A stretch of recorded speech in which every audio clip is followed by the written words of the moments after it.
Hammer.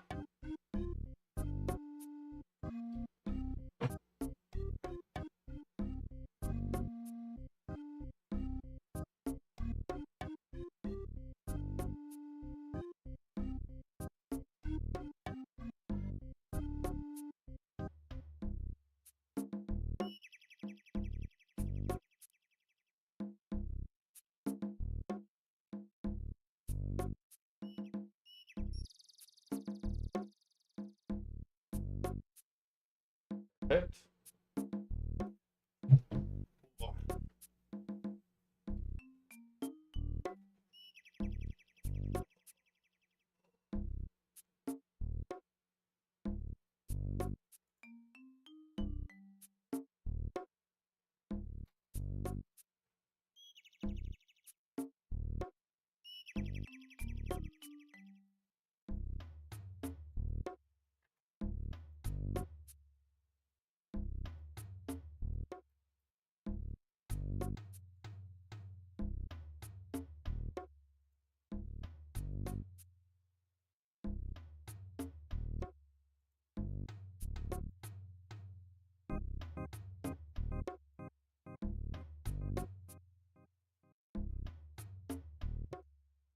Okay.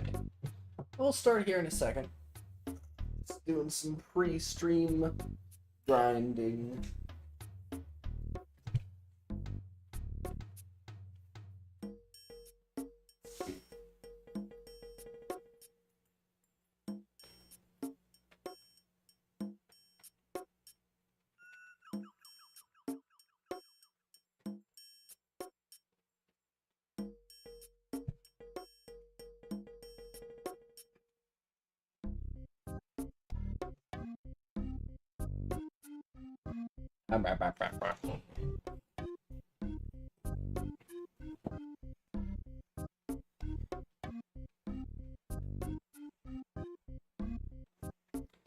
Nothing to see here, really.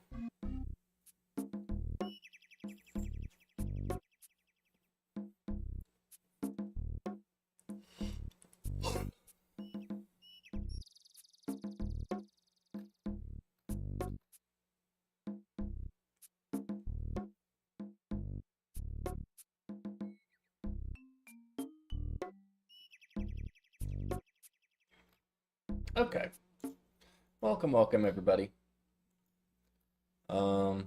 Just did a little cooking and a little fishing off stream, and let's finish up cooking these cromblons, and then we should be good to go for some more barrows.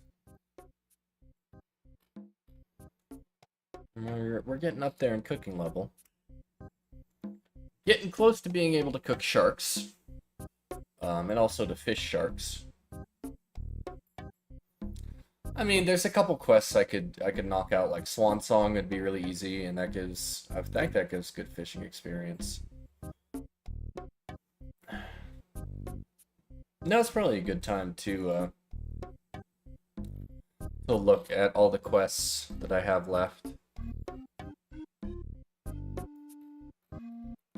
Beneath Cursed Sands. Beneath Cursed Sands is good. I would not mind doing a bunch of solo 150s. Solo 150s seem fairly chill, and like with the gear that I have at the moment, it really won't be that hard. I mean, there's definitely things I would like. I would like the bone. I would like the BGS, but I could manage with the bone dagger, that sort of thing. Yeah, but TOA seems like a really nice first raid to step into. I know I made this whole checklist for like, oh, here we go. I know I made this whole checklist for like raids 1 chambers. Like I still want to do chambers, definitely. And this is like a good goals to have in mind, but like Fury, Lightbearer, Zenites, D-Pick, Blowpipe, Trident, even the Hosta, the Zami Hosta would be really good for TOA as well. At least until I get a Fang. So... But there's a lot of stuff to do before we're raids ready. A lot of stuff. One of which being Quest Cape, which is, you know, beneath Cursed Sands. You gotta do that for the Quest Cape. Curse of Arav.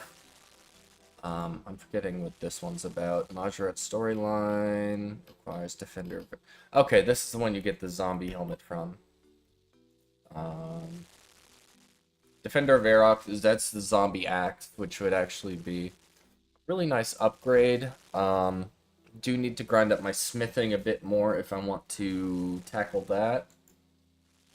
Not because it's required for the quest, just because I would really like to have the zombie axe as soon as I get that quest finished. Defender of Varrock, yeah. Desert Treasure 2, that's going to be a big one. Devious Mines, I forget what that one's about. What is Devious Mines? Is that just a really easy one that I haven't... Oh, yeah. Yeah, okay. Devious Mines is like one of the early ones in the Majorat storyline. So I have all the requirements, I think.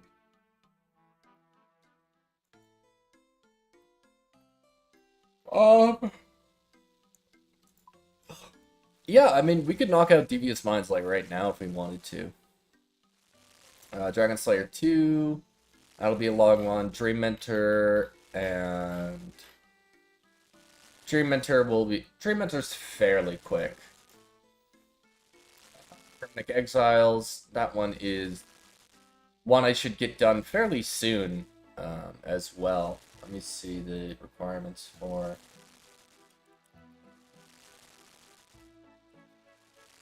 Hermetic Exiles. Okay, what do we need? We need... We need Lunar Diplomacy. Okay, we need Lunar Diplomacy. We need a smithing level. We need, like, 9 crafting levels. And we need 55 rune crafting, so 10 rune crafting levels. Well, that shouldn't be too bad. The crafting levels really shouldn't be that bad. And I won't really even start the crafting grind until I finish Lunar Diplomacy anyway, because then I... Hold on, is Super Glassmake on the standard, or do you need Dream Mentor for that? Because if I need Dream Mentor for that, then that's 2 quests in a row before I really start getting into crafting. Osrs Lunar Spellbook. Lunar Spellbook, okay. On the Lunar Spellbook.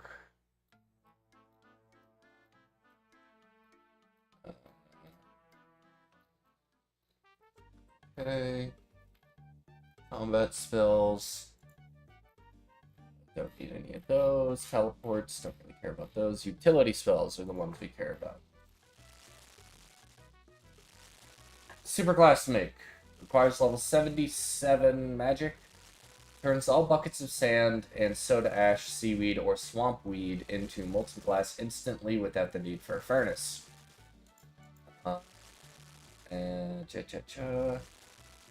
Lunar spell requires level 77 to cast. Instantly turn my.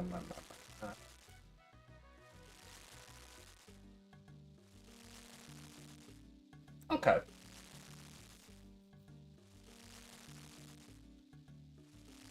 That's super easy. 3 giant seaweed to 18 buckets of sand.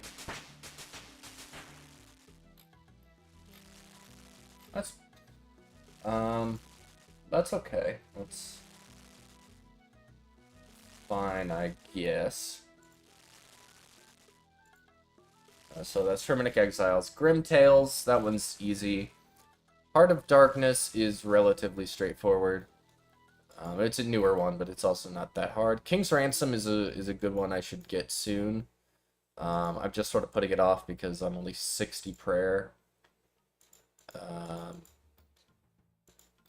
And prayer training is kind of... It's not bad. It's not that hard on the iron. You got all sorts of Varlamore content once I start getting into Perilous Moons. I'll definitely get a lot of bones from there. There's the thieving method that I use for Varlamore, and then there's also Hunter Rumors.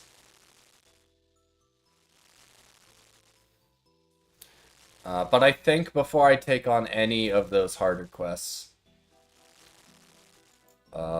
75 Hunter needs to happen.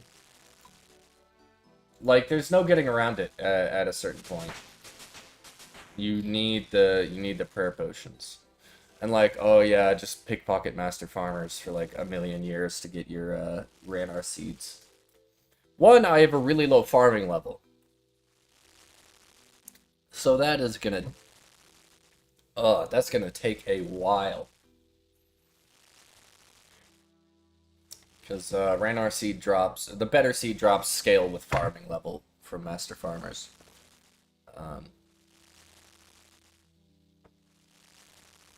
It's unfortunate, but that's just how it is. Alright, let's cook these last few Kromblons, and then we will go and...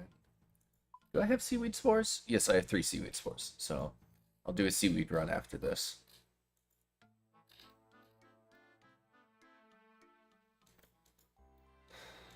And I should probably be doing, like, birdhouse runs as well.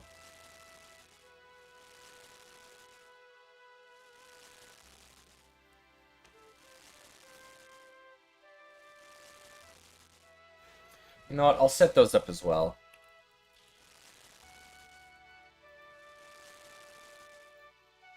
Birdhouse, we could use U-logs. Do I have a lot of U-logs? Oh! Not really. I don't really have that many hunter... I don't really have that many U-logs, I don't think. But here, we need...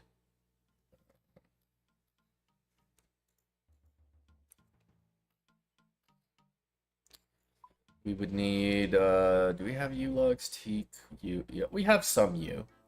But more likely we're going to be using mahogany.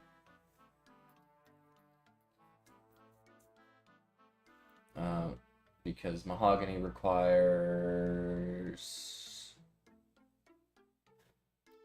50 crafting, is that it? I don't think I have the crafting level for... Yeah, crafting level 50, mahogany, and clockwork. Clockwork can be made at crafting table 2 with a steel bar. Let's take out one at a time, please. 1, 2, 3, 4. And then take a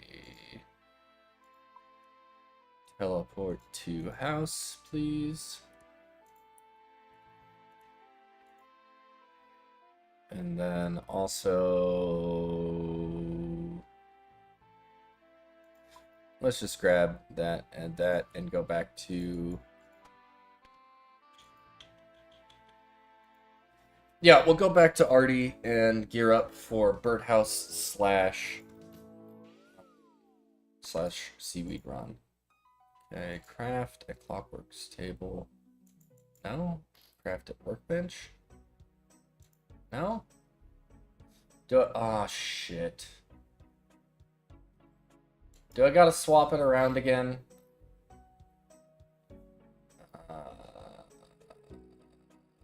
This is dumb. Okay.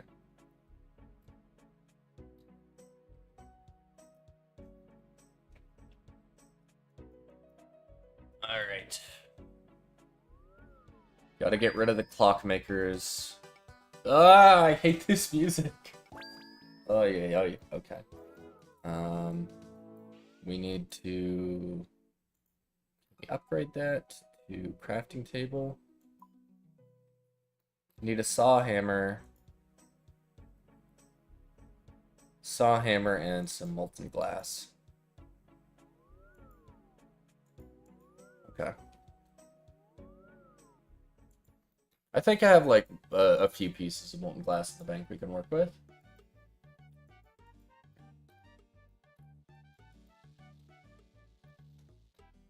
And then I can start using the hop seeds that I am never going to use anywhere else. Here's my molten glass. Thank you. Saw hammer. And then outside the house. Go in build mode. Upgrade.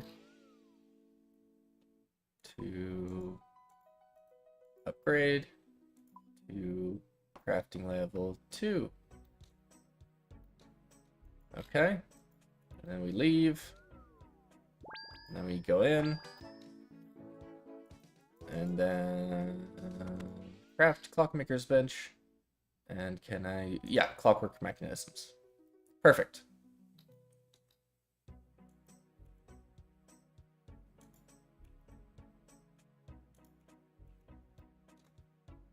Okay, and now let's go back to Lumbee. And we're only 50 crafting, so we can't do U seeds or U tree houses anyway, but that would be a good motivation to go cut U's is to get all the logs for our birdhouse runs, because that's a pretty substantial increase in that's like 500 extra hunter XP per birdhouse. Let's do that. We need mahogany logs, 1, 2, 3, 4. And then we're gonna need... let's do barley seeds, because who uses barley seeds? And then also hammerstone seeds. Well, I should not run out of barley seeds. And then we need our chisel and hammer. And then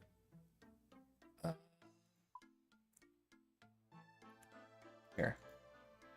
Let's make all of those.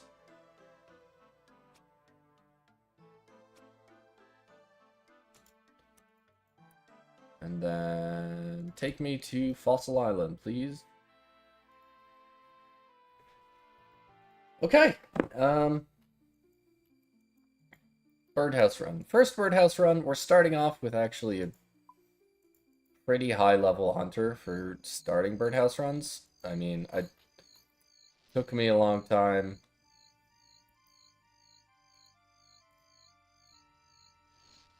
There we go.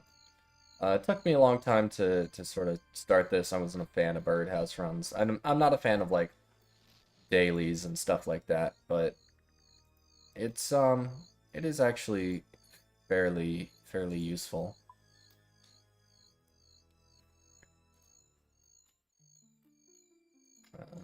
Yeah.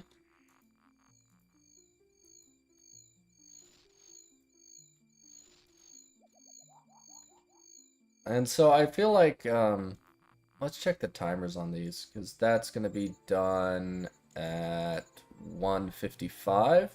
Yeah, so birdhouses should take about the same amount of time as seaweed. So if I'm just consistent with it, as we get seaweed, we're going to get passive hunter XP as well. And honestly, I don't know why I didn't do this sooner. Birdhouse runs are so easy. They take like 2 minutes. Get a load of seeds from it. You get a load of bird's nests from it. And like... I'm glad the hunter rumors also give you bird's nests, because that's super nice and convenient. But like, I'm sitting on 160 bird's nests at the moment. And I can tell you, that's not going to be enough for in-game content. And there's not a lot of like... there's not a lot of bosses that drop just bird's nests. Like, the only one that comes to mind is like Kriara.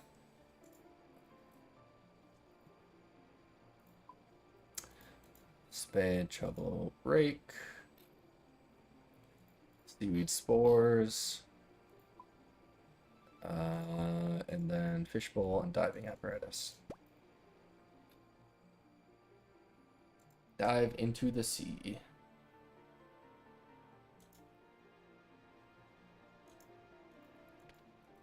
Dive. Oh no, my seaweed died. Oh well.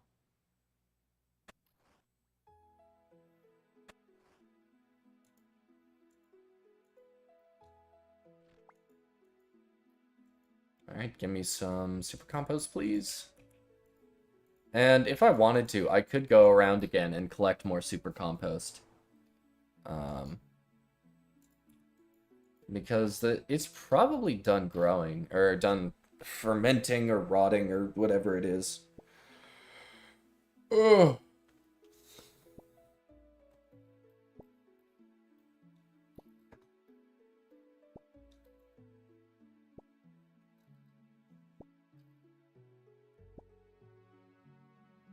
Like here. I can actually just look at it here. Yeah, all the compost is done, so when I need more super compost, I can just go ahead and get that whenever I need.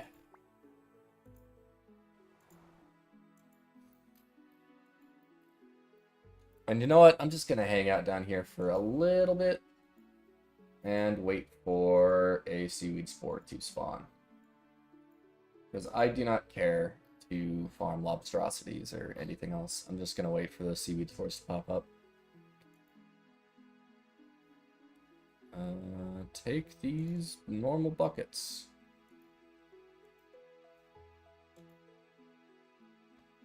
There we go. There's the seaweed spore. Okay, so we got 2 left.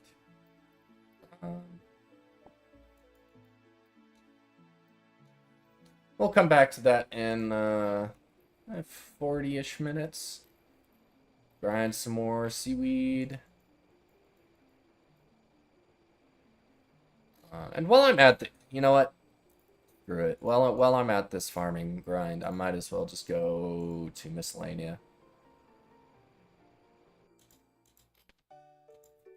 Not going to collect rewards, but just to keep the favor at 100%. And then I promise, after we get the favor up to 100% at Miscellanea, then we will get back to Barrows. Oh. Yeah, 98%. It's not bad. We can... I just want to keep it at 100% every time I remember, so that the days that I forget to do it, I'm still, like, close to 100. I don't, like, forget about it for a week, and then it drops down to, like, 70%, and I'm like, ah, damn it. But here, let's look at the collection log. Nope, that's tasks, collection log for Barrows chests. We're getting a lot of dupes. We've got 2 full sets of Darox. We got the Thorax plate body and another Varox helm and Thorax helm yesterday. So we're not super happy to see that. Honestly, I've sort of lowered my expectations. From getting, like, Guthans, Varrock, and Carols to, like, if I just get Carols, I'll be happy to move on for now. I still want to go back for Guthans if I do decide to like, postpone the grind for a little bit.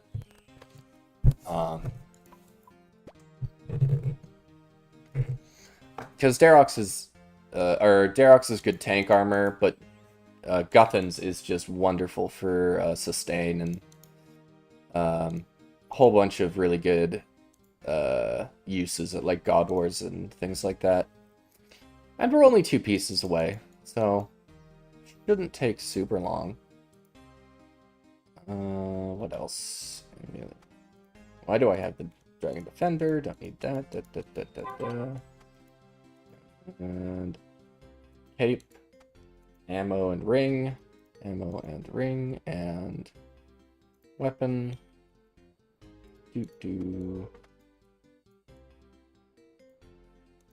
Okay, and then we need... We got that, we got that, we got that, we got that, we got...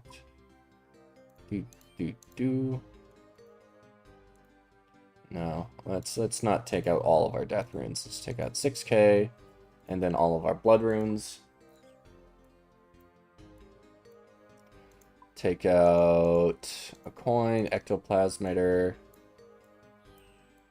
And then last thing we need is the spade. And food.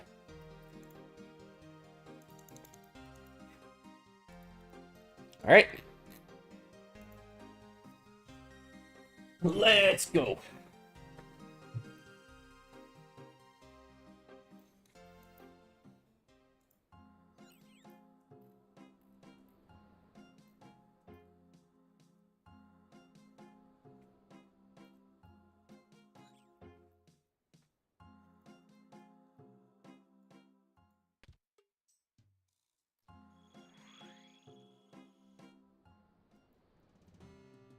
Oh, back to miscellanea. No, you want to go to BKR.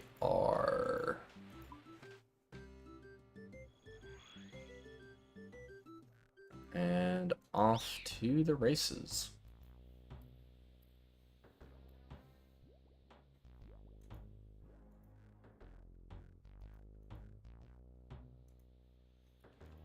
Easy, easy game.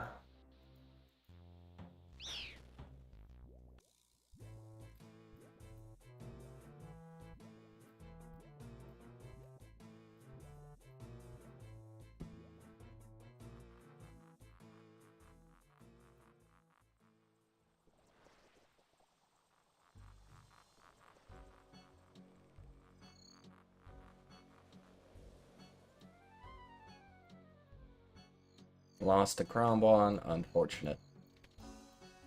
But, what can you do? I'll tell you what you can do.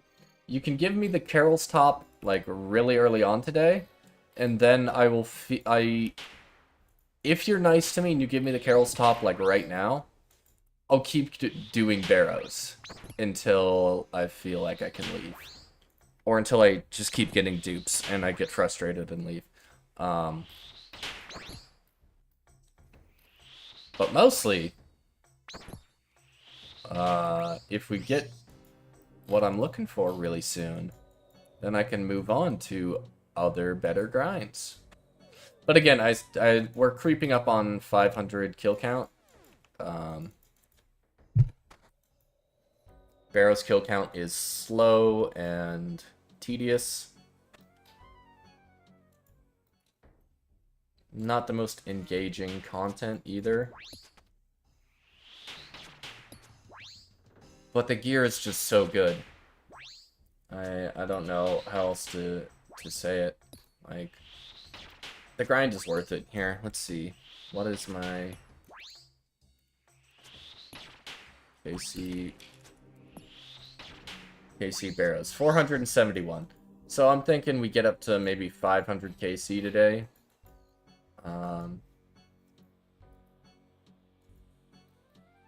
500 KC seems like a decent stopping point.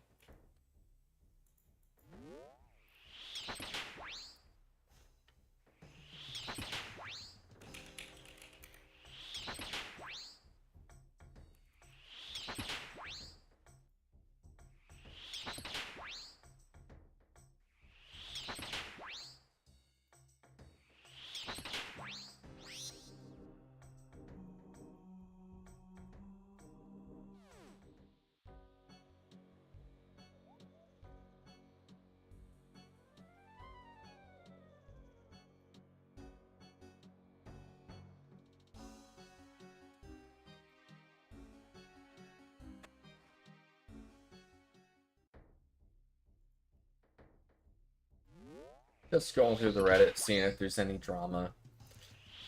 Started a few weeks ago. My friend told me this is rare. Level, what is it? 17 laps on the Draenor Village rooftops, and they get the giant squirrel. Like, alright, nice for you, but like, come on. It always happens to the noobs. It's always the noobs who get incredibly spooned on skilling pets. Yeah. Skilling pets just, seem to like new players a lot more than they like people going for them post 99.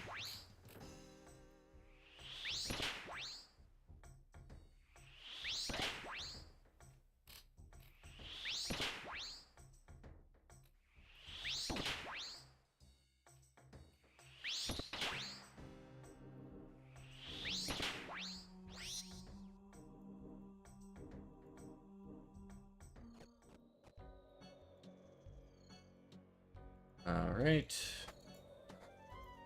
Into the tunnels. Sort of a... Best to worst, what I could get right now. Best would be Carol's Top. Tied for second is Aram's Staff and Aram's Staff or Varrock's Plate Skirt. And then in third place, something that I would like but don't want. Like, something that would be really nice but I don't need immediately, definitely Guthans. Because Guthans, the healing you get from Guthans is just so nice. And it would let me really easily camp Dagonoth Rex. And a friend told me, like, oh yeah, Dagonoth Rex is super, super easy to farm if you have a main account, right? Because, like, I just go in beefed up on my main and clear out the Supreme and Prime. And then I can super easily set up the safe spot on the Iron. And then, yeah, just leave on the main. And, yeah, that seems like a really good option. But, like, if I'm going for the Berserker Ring, I want to go for it in, like, one session. I want to stay there as long as I can. And Guthans is really going to help with that.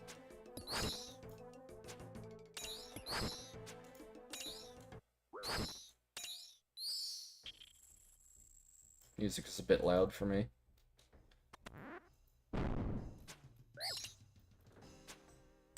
Where's the door? Do I gotta wrap all the way around? That's bullshit. Alright.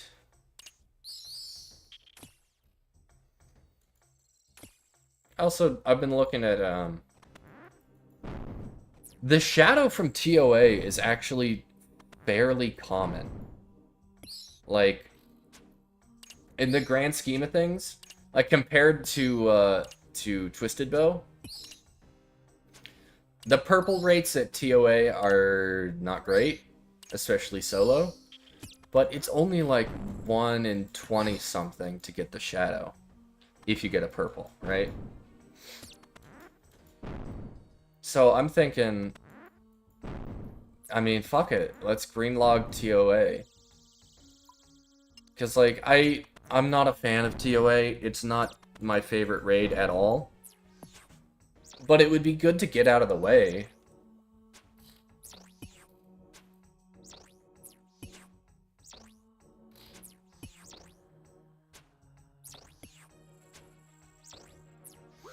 There's just a lot of really good upgrades from TOA that I could get. Lightbearer, Ward of Validness, Fang, Missouri, all good. And then, obviously, Shadow, but Shadow is useful-ish, right? Shadow is, like, best in slot at a few places. I mean, clearly, it's the best powered staff in the game. But Shadow, compared to, like, Scythe and T-Bow, is fairly niche for, like, its uses. Like, don't get me wrong, Shadow is an amazing weapon. I would use it all day long at Chambers. It would be really useful at, like, Kriara, a Whisperer.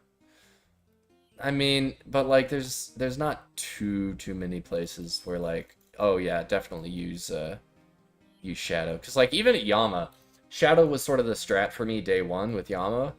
But then people were like, well, Demon Bane is probably better than Shadow, and I tried that out. And then people were like, well, yeah, Mage Method is fine, but Melee is actually better for Yama. And so, like, Shadow is fine at a lot of places, but it's like best in slot for a couple places. It's good at a lot of places, but it's not really, like, necessary anywhere, if you know what I mean. Whereas, like, Scythe is, like, such a huge upgrade for TOB, for Chambers, Scythe is a huge upgrade for a lot of content. Whereas, I mean, again, Scythe is... I'd also think Scythe is going to be a little bit more niche for me, specifically, because of the charges. So what I'm thinking is, like, Scythe is most likely, if I do get it, it's most likely going to be used exclusively for TOB for a long time, until I have a huge stack of blood runes and vials of blood, you know?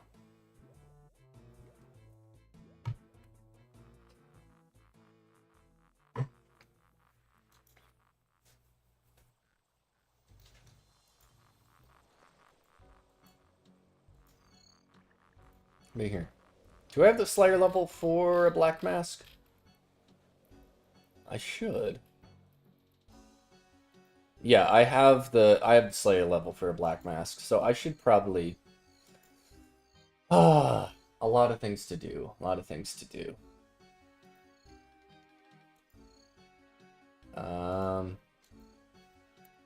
Let's do... soon-ish goals. Soonish goals, we're going to want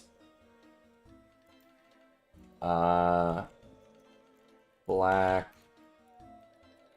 Mask Eye to Slayer Helm Eye.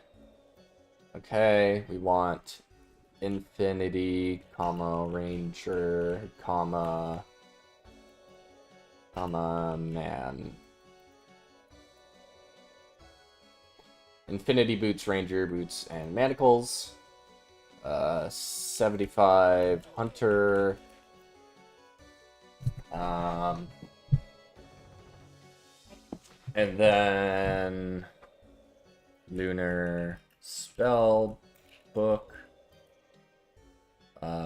Basilisk Knights. Zombie Axe.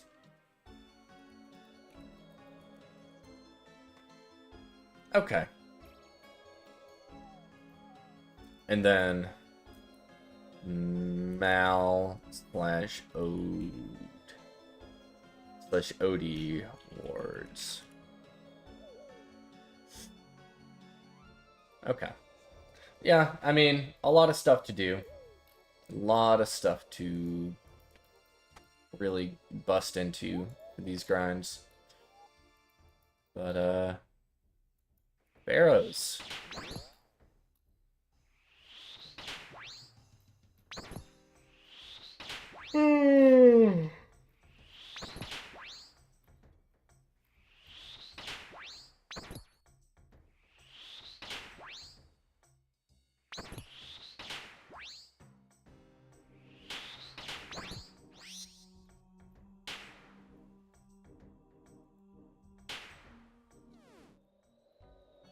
Easy game. Alright. Arams, give me your staff.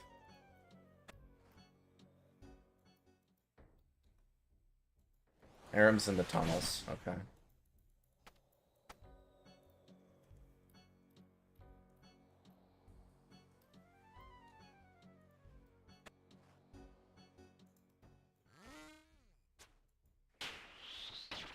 Easy game. Alright. Carol, give me your shirt. If you give me your shirt, Carol, I can stop coming here and kicking your ass over and over. 500 KC is the mark. I'm not gonna set an ultimatum like, if I don't get Carol's by the time I'm 70, or by the time I'm 500 KC, out of here. It's like, no, it's not how the game works. You stay at the grind until you're done with the grind.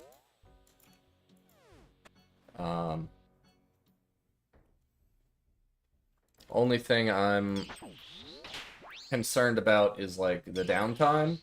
The amount of time I'm gonna have to spend, because I got, like, 300 Crom once, and I thought, you know what? that's gonna be good enough for the stream today. I'll be able to manage a good number of kills on 300 crumbons and 100 cheesy potatoes. Because, like, some kills I use a lot of food, some kills I barely use any. Like this one, I feel like we're not going to use that many food. Like, we still got prayer up by our second to last room, and then Aram's in the crypt is kind of a pushover.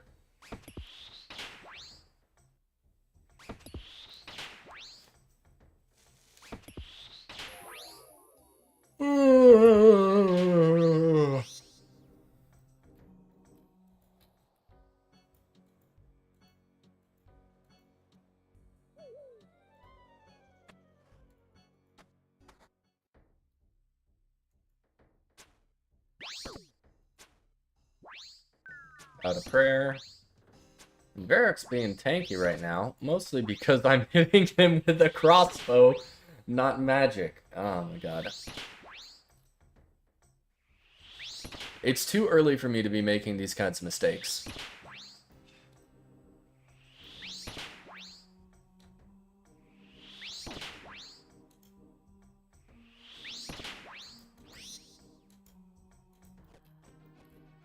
Round one. Yeah, 2 Crombons, maybe a few more in the crypt. We'll see. We will see. Yes, I'm fearless. And let's kill the bloodworm while we look for a root. Okay.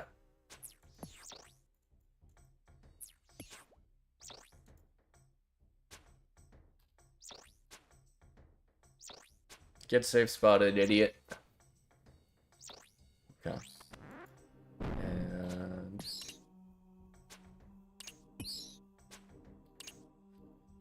grinding out. Oh shit! Today's Sunday. What were we doing? What were we doing?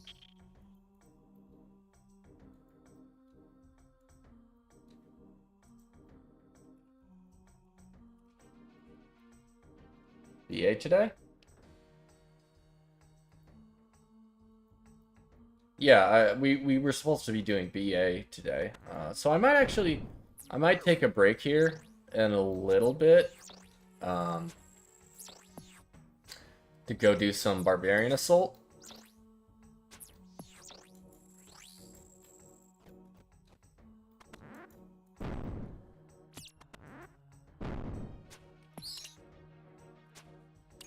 Here, I'll keep desktop audio muted. But I'm just gonna check in. Well, no. I'll wait for them to, like, DM me, see when we're going to BA.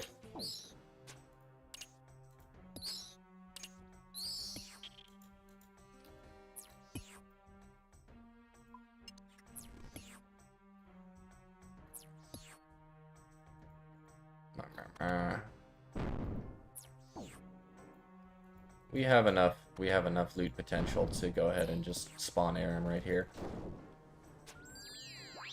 Okay, so that's something to look forward to. I already have my fighter torso, but, like, we have a lot of new people in sort of the Discord that I'm in that are all working on different things. We have a couple irons, a couple people who are, like, super new to the game. So BA would be good because it's hard to find good teams for BA, especially in public servers. And also, I need level 5 in all roles anyway. Like, there's no reason not to do it, and it'll be a lot more fun to do it with friends while they go for their untradables. But yeah, look at that. We didn't use that many food. Used 5 Crombons that whole kill.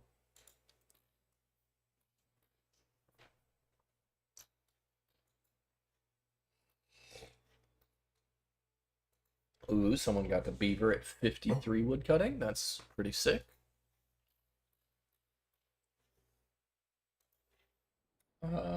Iron getting the shadow at 15 normal modes. Oh, man. Was that a normal mode, or was that an expert mode? Because It says on their collection log they have 15 normal modes and 1 expert mode completion. So I wonder if the shadow was on the expert or the normal mode. Oh well. Well, we may never know.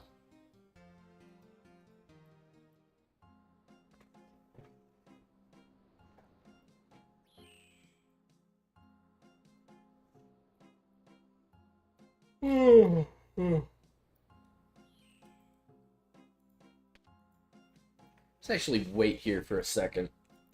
Get my run energy back slightly.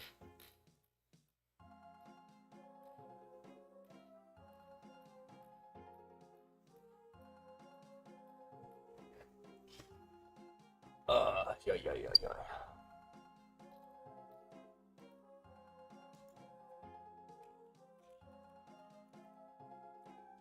And go to. I'm gonna look at Twitch clips real quick to see. Old school RuneScape, and we go to clips. It's 2 days ago. That's no monkey getting a purple. Otter221. Who's this?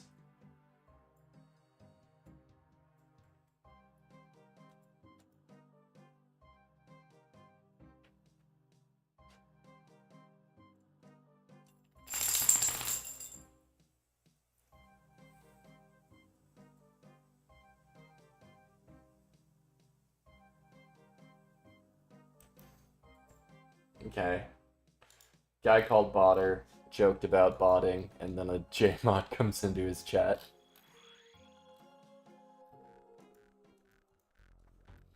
Any other cool? They take my combo eats. Why? Why do they always take my combo eats? Oh yeah, I watched Guzu the other day try and do One Small Favor. That was very funny.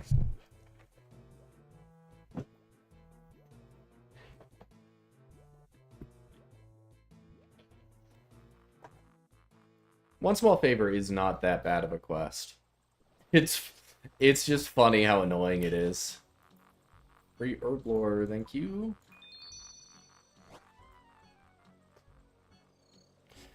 But I like the way Guzu has been sort of interacting with the game. Like semi-guideless.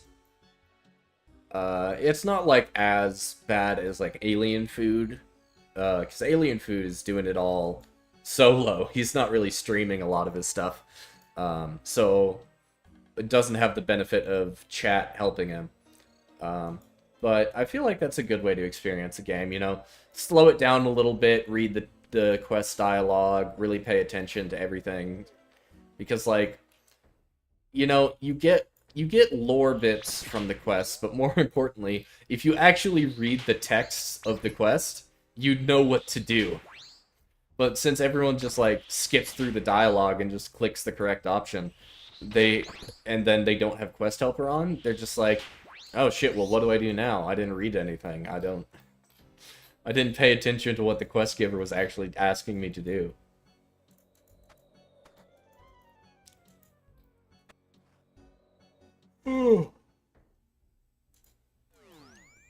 Aram's in the tunnel again. Means we're gonna have a fairly low damage run.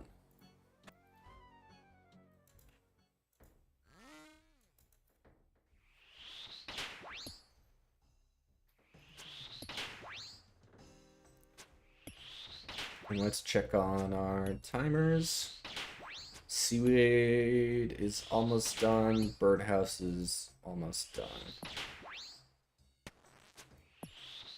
Yeah. So we'll put alarms for those. Because like if birdhouses take a little bit longer than seaweed, that's okay. Because I don't feel like 40 minutes on the dot every time hit your seaweed runs, max efficiency, blah blah blah. That doesn't sound fun. I'd rather just like casually over time build up a nice stack of giant seaweed. So by the time I do really bust into the crafting grind, um, by the time I really do bust into the crafting grind, I'll have a lot stacked up.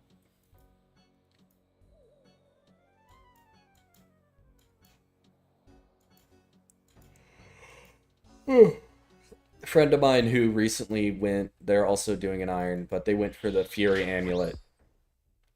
And they were like, yeah, I blew 20,000 lantern lenses, and was rough. Blast blowing is the best for Ironman, but it's also not great.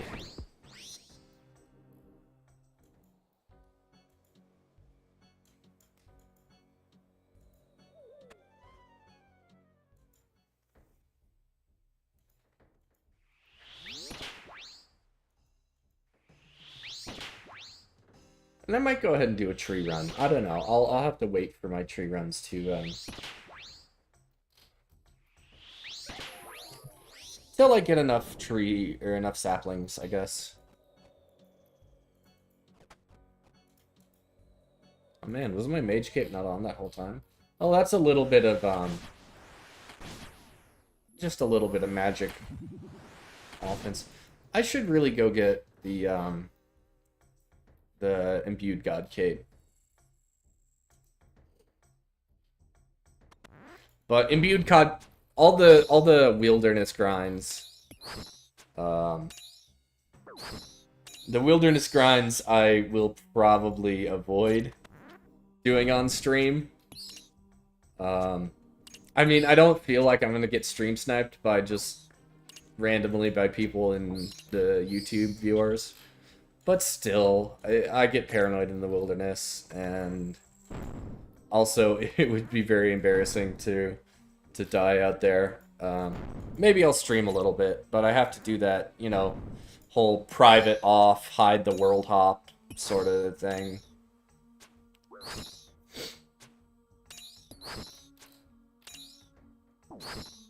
Mostly, I mean, imbued god cape doesn't take long at all. The only part about imbued god cape that's annoying is casting 100 spells in the wilderness before you can, or casting 100 spells in wilderness mage training arena before you can actually do the quest. But like, I have the runes and I have the money to do the quest, get the imbued god cape, and that's free magic percent bonus. It's just too good to pass up. And nothing.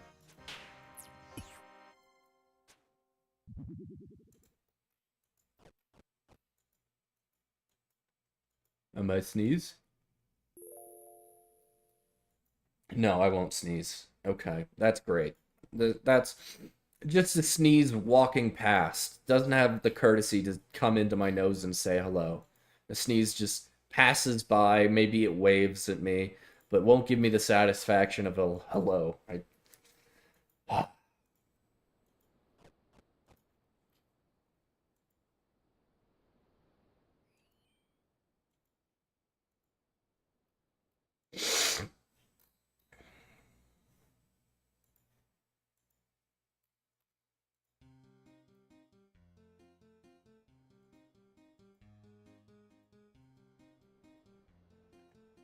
Alright. Potato with cheese. All cooked crambons.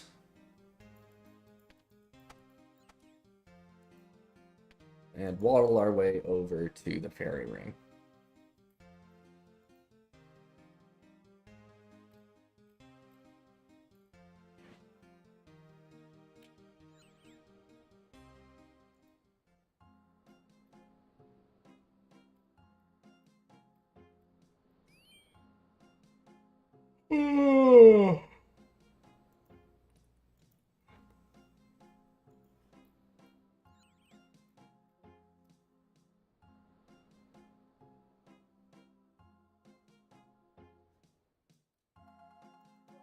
And off to Barrows. Here we go. Run through the gas and get back to digging up holes and fighting ghosts.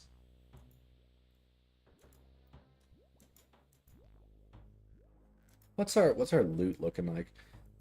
I mean, as far as like raw GP goes, a lot of the stuff that I got from Barrows so far has been thrown into either just kept in the bank for use, my own personal use, thrown into death coffers for some, like if I get a Darox piece, that's definitely going into death coffers. If I get an extra Aram's piece, that's going into death coffers. But if I get like Torags or something, or a dupe Verax piece, I'm just alking those, you know.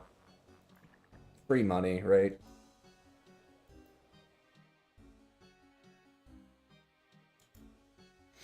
But geez, 35 mil from Barrows so far. I wonder how much of that is just straight in runes, because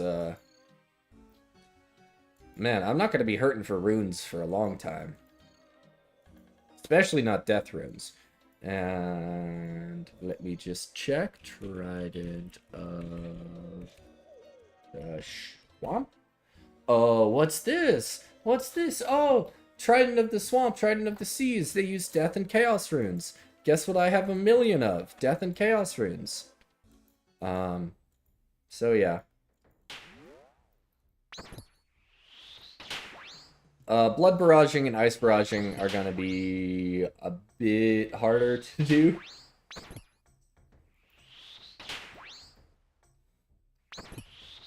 You know, blood runes are gonna be definitely harder to come by, but like, I'm gonna just do Guardians of the Rift up to 77, and then Guardians of the Rift probably up to like the level where I can make Wrath runes, and then I'll start cranking out Wrath runes as well. But like, I gotta go through it and like look at the damage calcs, because I'm not sure. There's probably like niche parts of the game where it's better to like Tome of Fire, Smoke Battle Staff, and Wrath runes over like the Twin Flame Staff. Because Twin Flame Staff is just so strong. It would be insane if you could use Wrath runes with the Twin Flame Staff. That would be the best. That would be the best magic weapon in the game. For like anything with an elemental weakness, that would be the best item in the game. So it's understandable why it's sort of restricted to blood runes. I would not want to upset the meta that much. But still, Twin Flame Staff is super good. It's something I want. I see a lot of people here using it. It'll be really nice for Zulrah. It'll be really nice for a lot of things.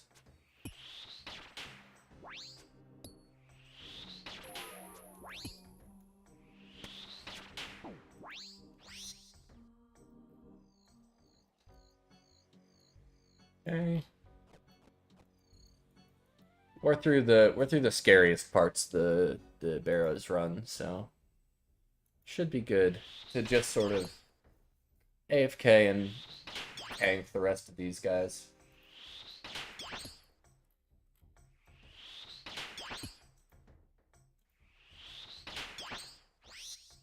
Here, I'm gonna look up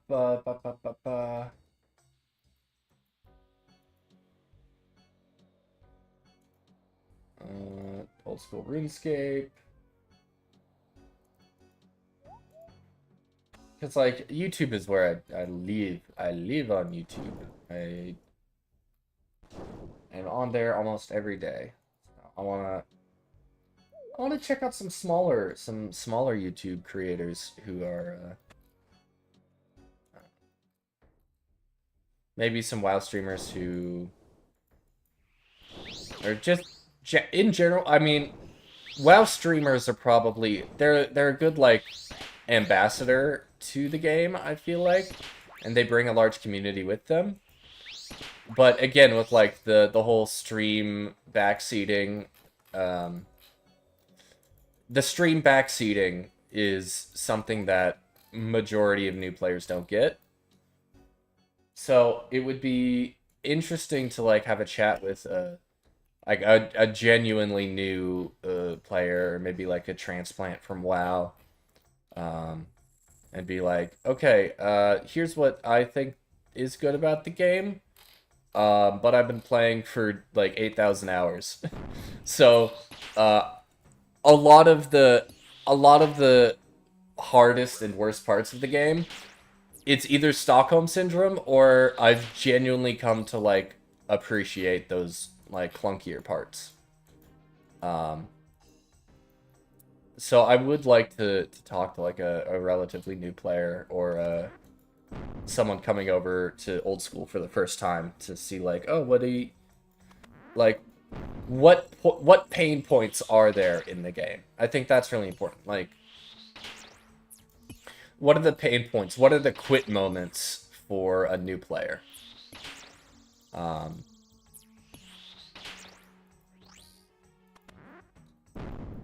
or like even a player who like tried out the game and then did quit. That's still valuable feedback. Like, okay, what were you doing when you quit? How far did you get? Um, and what was the thing that made you not want to come back? And it could be as simple as like, the graphics are weird and I don't like the movement. It's like, all right, there's nothing you can like fundamentally change about the graphics or the movement system or the combat system, um, to make it more appealing to new players. But things like, oh yeah, this quest was really confusing, or um, it was really unclear. I wanted to start farming, but it didn't really tell me like all the tools I needed, or like how to get seeds. Like stuff that could be more stuff that could realistically be helped. Like, um, I feel like the activity advisor is okay. Activity advisor is okay for new players. But like, the game is about like setting your own goals and then going for them. The problem with that is, how do you set your own goals when you don't know what those goals are, right? If you're absolutely new to the game, you have no idea what strength bonus does. Someone will be like, oh yeah, go get your fighter torso. And they're like, okay, but why? And they're like, oh, strength bonus. And then they're like, okay, but what does strength bonus do, right? These things aren't really explained in game very well. Um, and that's definitely a point of friction for a lot of new players. Or like, you know, it's super common. You see a new player, they're like just getting into the game and they want to start training mage, right? And so they put on all their combat gear, they put on all their metal armor, and they go out and they start maging goblins, and they're like, why am I missing so much, right? The those kind of like equipment stats and like attack bonuses, they're not very clearly communicated. They're not like the most uh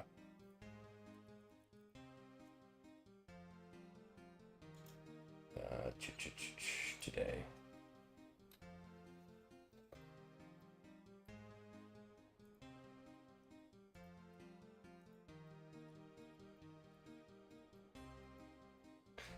Yeah, there's a lot of stuff in the game that's not very accurately, not very clear.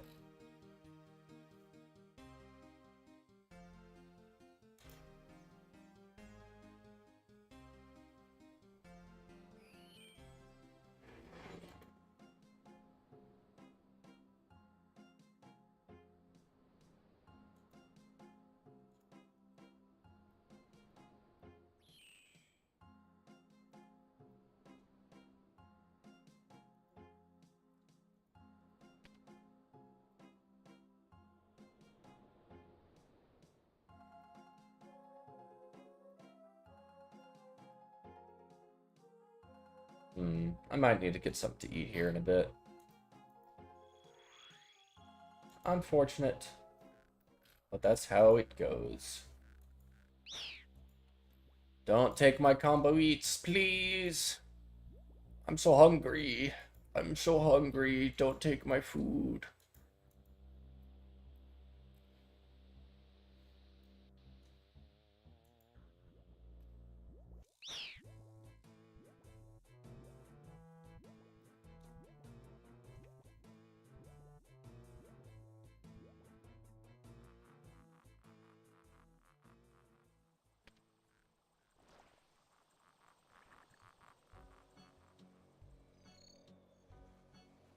All right.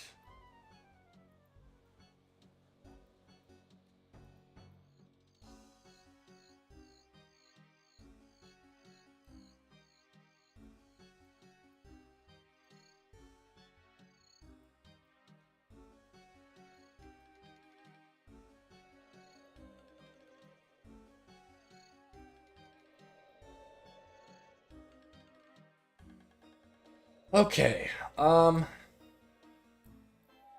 I'll get something to eat after this run. That sounds just fine.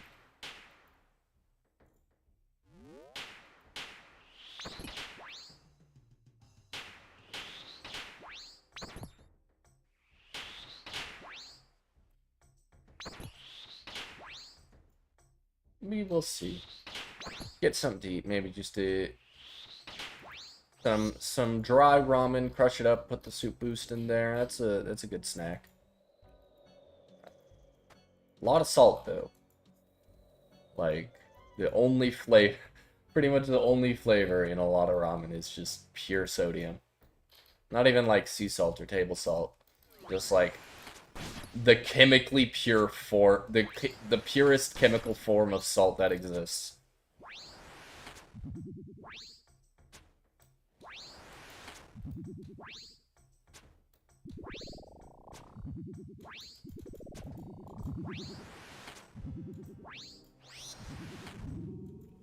Alright.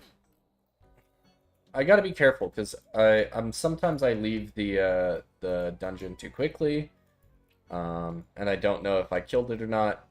The check mark on the side there is nice, but also the ectoplasmator is also a nice confirmation when you get that 20 XP drop of prayer. You know that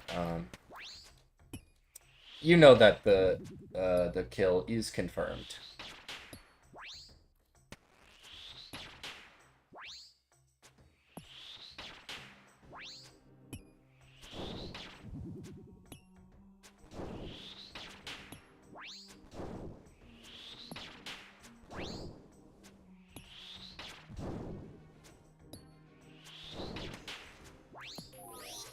Okay, and off we go to Guthans.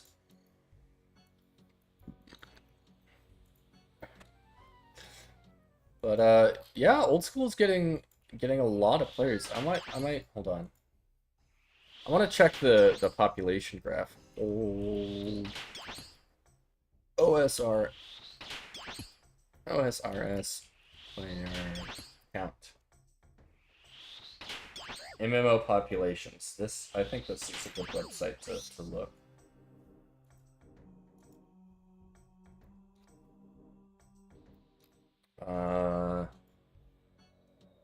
Old school RuneScape chart population daily.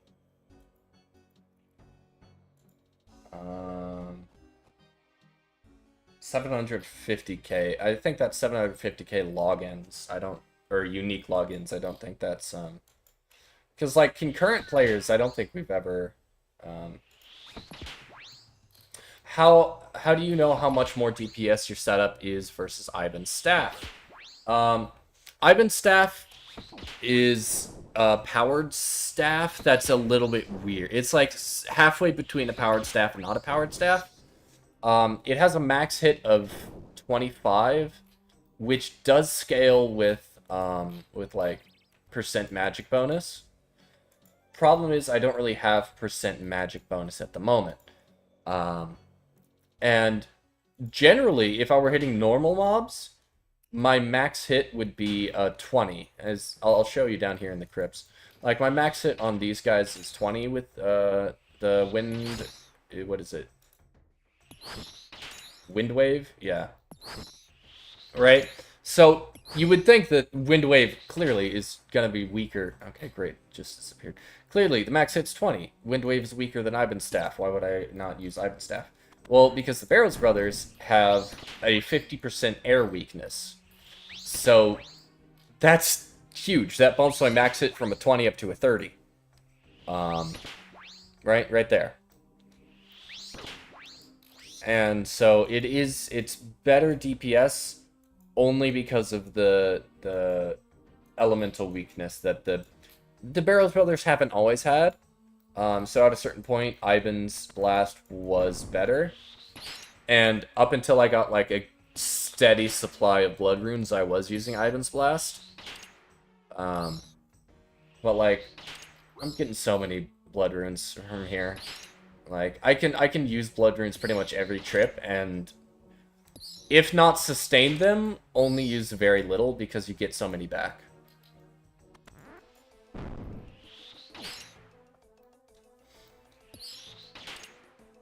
Percent manage. I haven't really done a lot of testing with like the percent magic bonus gear. Like, I could be going here in full errands. Errands would be nice. How do you usually get your blood runes from Barrows? Yes. All my blood runes so far have come from Barrows. I do not have the rune crafting level to make blood runes yet. That's definitely a goal. But like, here, I'll show you. If I'm running low on blood runes, I just switch down to death runes. And I only lose 1 max hit compared to Ivan's Blast. Which, like, yeah, Ivan's Blast is better flat damage, but the air weakness means you also have increased accuracy. So, wind spells are, even if you're not, like, max hitting, if you're not hitting the same max hit, you're still doing more damage because the accuracy is better.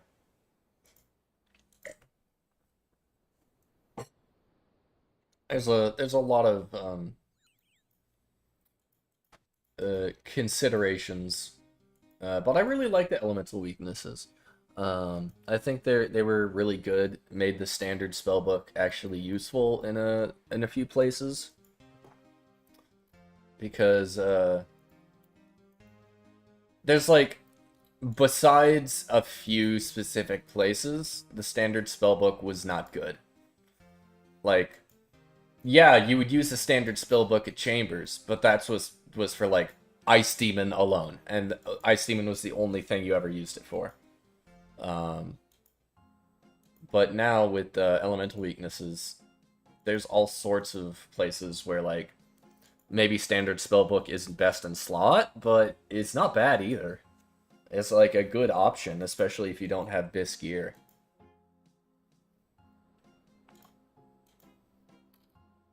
Definitely a reason I want the Twin Flame Staff. Problem is, I don't have Prayer Restoration at the moment. Even with Death's air spells, it will be better. Good to hear it. My Iron has a bit higher than your stats, and I need to get Void like you. Then I'll go back to Barrows. Yeah. I also like it because it's a little bit nicer. I don't need to be worried about the charges on the Ivan's Blast. Because, like, oh yeah, I definitely want to stop my Barrows grind for like 5 minutes to go waddle my ass through Underground Pass up to that well. Because there's absolutely no way I'm paying that scammer to recharge my staff for me. I'm just gonna tough it out and walk through the Underground Pass.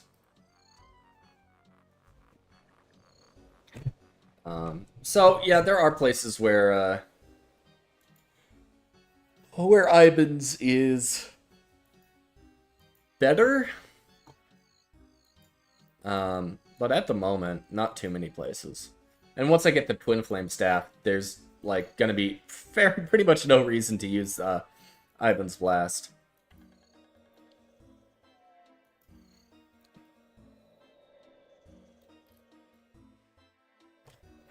That oath is annoying. I've done it. That path, you mean? Oh, that gone down it 2 to 3 times. Yeah.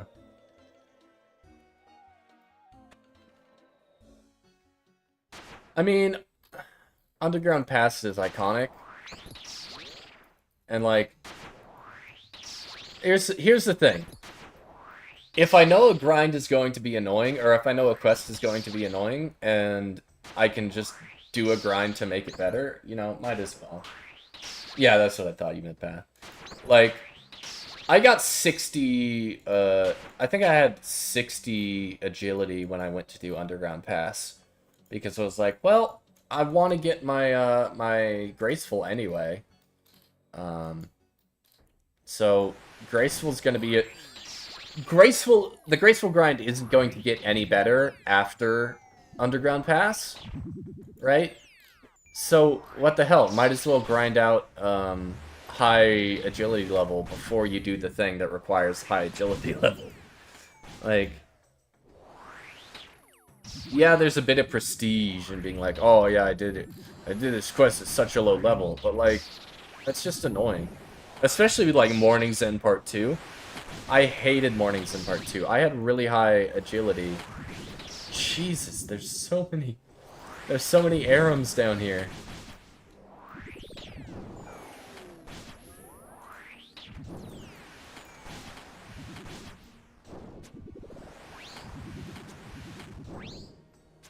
Oh my god. Couldn't hear myself think. Tried to do it with lower agility, kept failing, then went for 99 agility and 50 plus thieving before going back. That's the best reason. The best reason to get 99 agility is because fuck Underground Pass. That quest is bullshit. I'm just gonna max.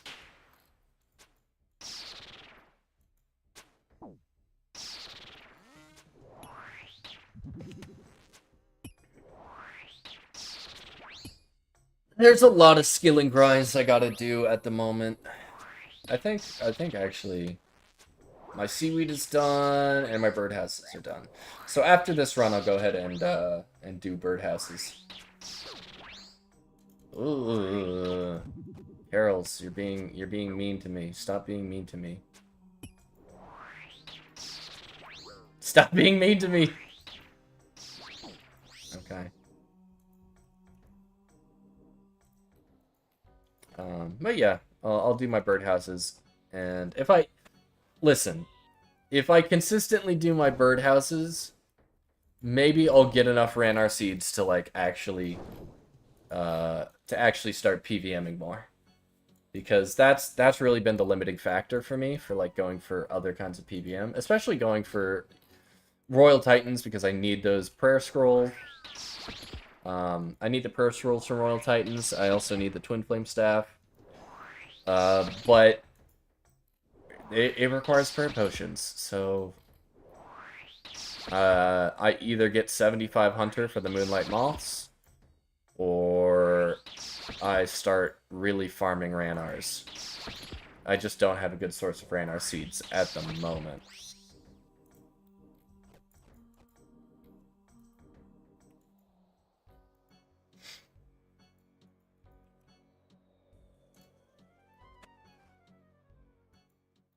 But as soon as I get a good way to farm Ranar seeds, which I'm hoping birdhouses are going to be the thing that gets me all the seeds I need.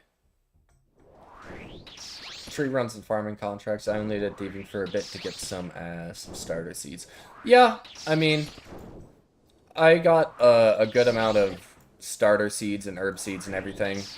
And I can be doing my herb runs. I should be doing my herb runs, is what I should say. But, like, tree runs are so much nicer for farming XP.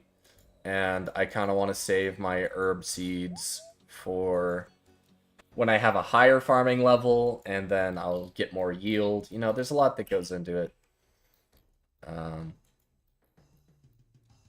But yeah, birdhouse runs are going to be absolutely great for getting a bunch of seed nests. And you know what? Speaking of, I do have full Darox. And Giant Mole is like right there. Giant Mole's right in Falador. Just get the Falador hards done. Or is it mediums or hards that you need to see them on the mini-map? Getting those prayer pulse alternative from hunting rumors is not too bad if you can get a few. You can get a few hundred per day.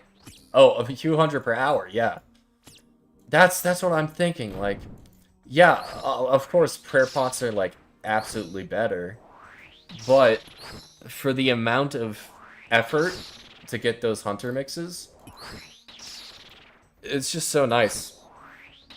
And so I would use those for like Slayer because oh shit. I fuck me. I looted the chest. Okay. Yeah, let me do a seaweed run in birds nest run real quick, and then I'll get back to Barrows. You use your alt to show you where mole is? Yeah, that works. Get fucked, monk. That was a misclick, but you're still dead.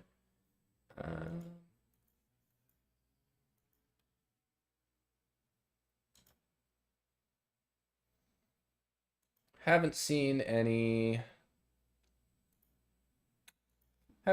drops today yet. And we're getting closer to that 500 kill count mark. But that's not the only grind. There's a lot of grinds I gotta do, so I gotta stay on top of the daily skills.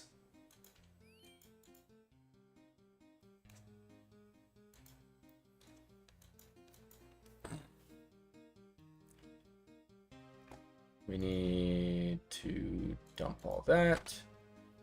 Then we need, what is it? Hammer, chisel, mahogany logs, and some barley seeds. And then we'll go for the Dixite pendant and Fossil Island.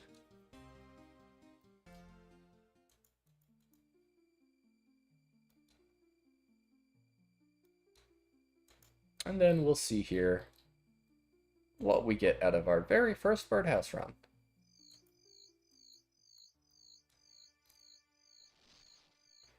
Nice, herb seeds. Or a seed nest.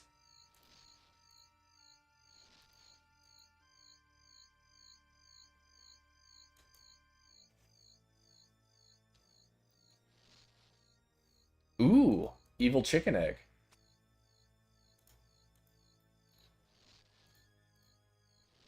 I think that's just prayer XP. I don't... There's no way I'm going for the evil chicken outfit. I might just stack those up in the bank, and then once I get like a couple hundred, I'll go try my luck at the evil chicken nest in the woodcutting guild.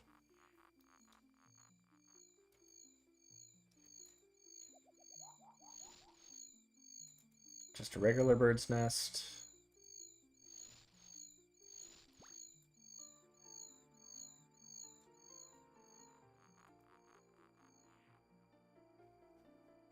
And this is also a decent way to get feathers, I guess.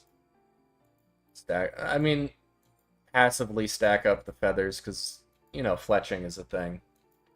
Although the new fletching activity, we'll have to check that out, because that could be really good.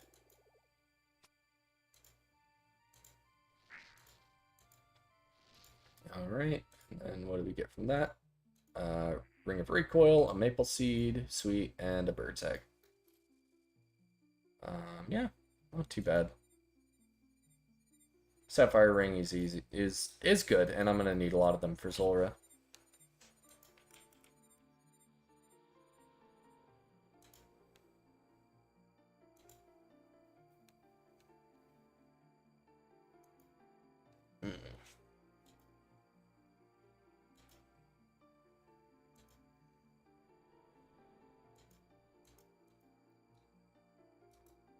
Travel with the rowboat.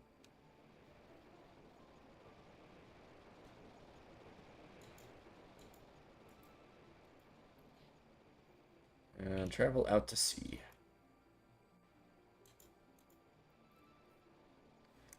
Some guy doing a clue scroll here. That's nice. Sapphire ring. And where should chicken eggs go? Loot tab? Oh, I guess. Why would chicken eggs be in the loot tab? Insect repellent. I guess I need that for a clue step. Spice shaker, green dye. I don't know. There's a lot of junk in my bank. I'll go through it eventually and clean it all out. But for the moment, yeah, for the moment, I'll just deal with a little bit of mess in the bank. Doop. Seed dibber, shovel, rake.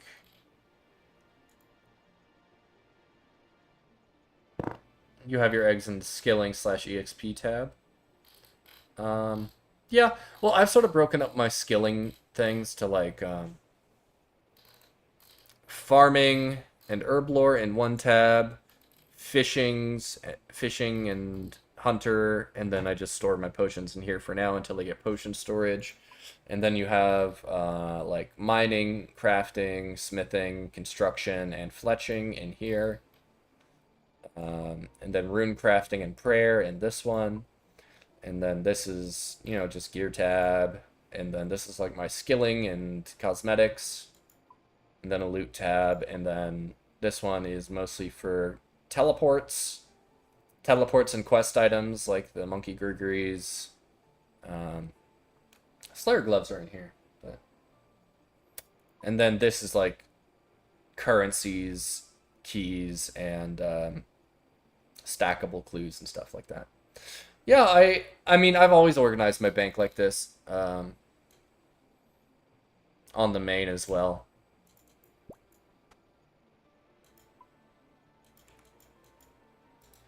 Let's dive. And wonderful, both my seaweeds survived. Let's get out some super compost. And then hopefully, while I'm picking these, some seaweed spores pop up. I thought seaweed was going to be horrible to farm because of, you know, seaweed spore is a unique spore and you can only get it here. So it seems like, oh, it's going to be super annoying to farm up a bunch of them. But apparently, I mean, I could just do the seaweed run and then AFK for like 5 minutes. Oh, look, that's what I'm talking about. While I'm doing the seaweed run, seaweed spore pops up, and you just grab that, and yeah.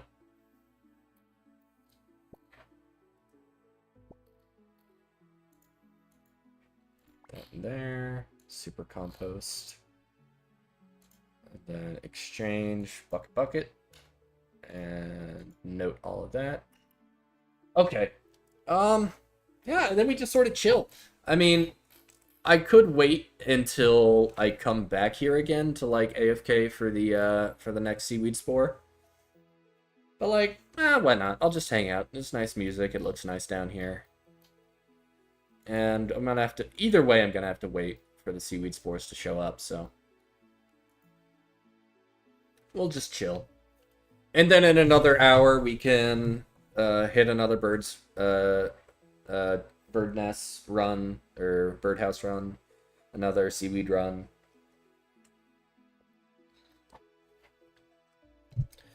I just want to stay consistent with it, because blowing glass is most likely how I'm going to 99.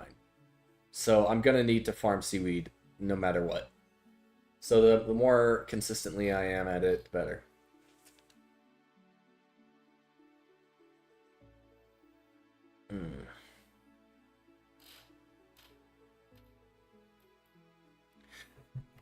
Oh, actually, you know what? I'm gonna AFK here for a little bit. Give me a bit. I'm gonna go do something real quick.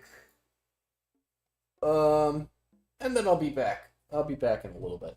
and we'll by then we'll have our seaweed spore, and I will get back to Barrows.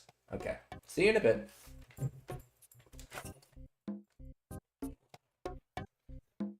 Oh.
Okay, I'm back. I'm back. No seaweed spore spawn on my return. Unfortunate, but we'll just hang out here. Um,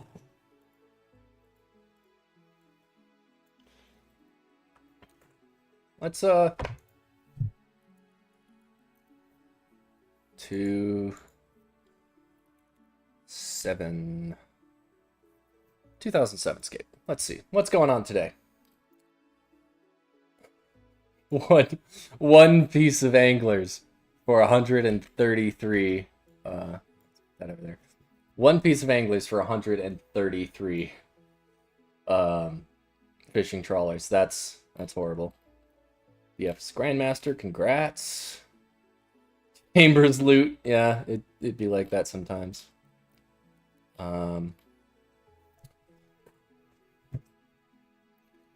iPad OS 2.6 allows you to split screen now. Oh, that's cool. Oh, some anti-PKing here.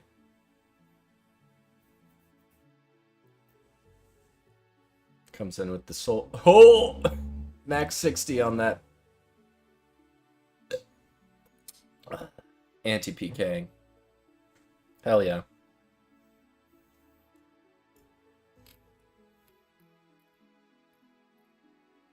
Oh, that's a nice piece of fan art. Super cool. You got demonic. That looks, if I had to say, Inquisitor armor, maybe? Is that a Bandos hilt they're making? And then dragon armor. I'm not sure what that armor is. Oh, it's a cool piece of art. I like that. Ooh! Triple lunar chest. Hell yeah.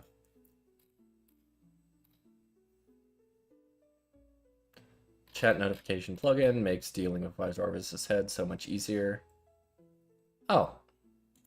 Okay, so just swaps the color of the screen when you get that. People getting DC'd. We're gonna get escape client might be broken. Me after getting GZS while fishing the same CAs as someone 5 minutes as okay.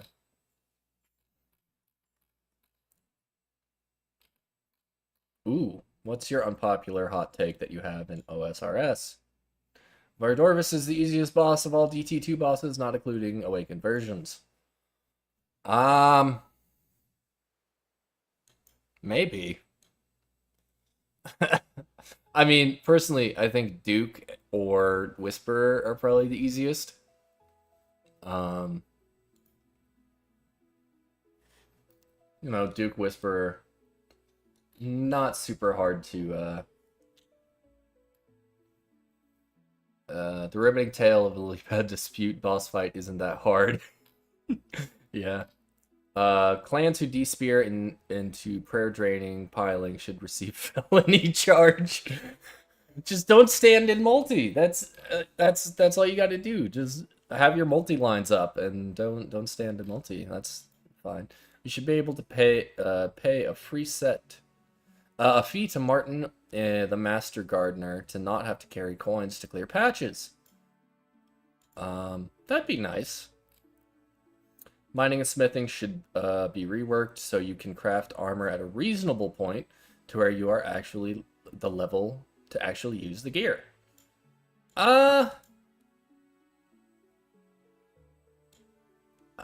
Okay, here. OSRS zombie axe.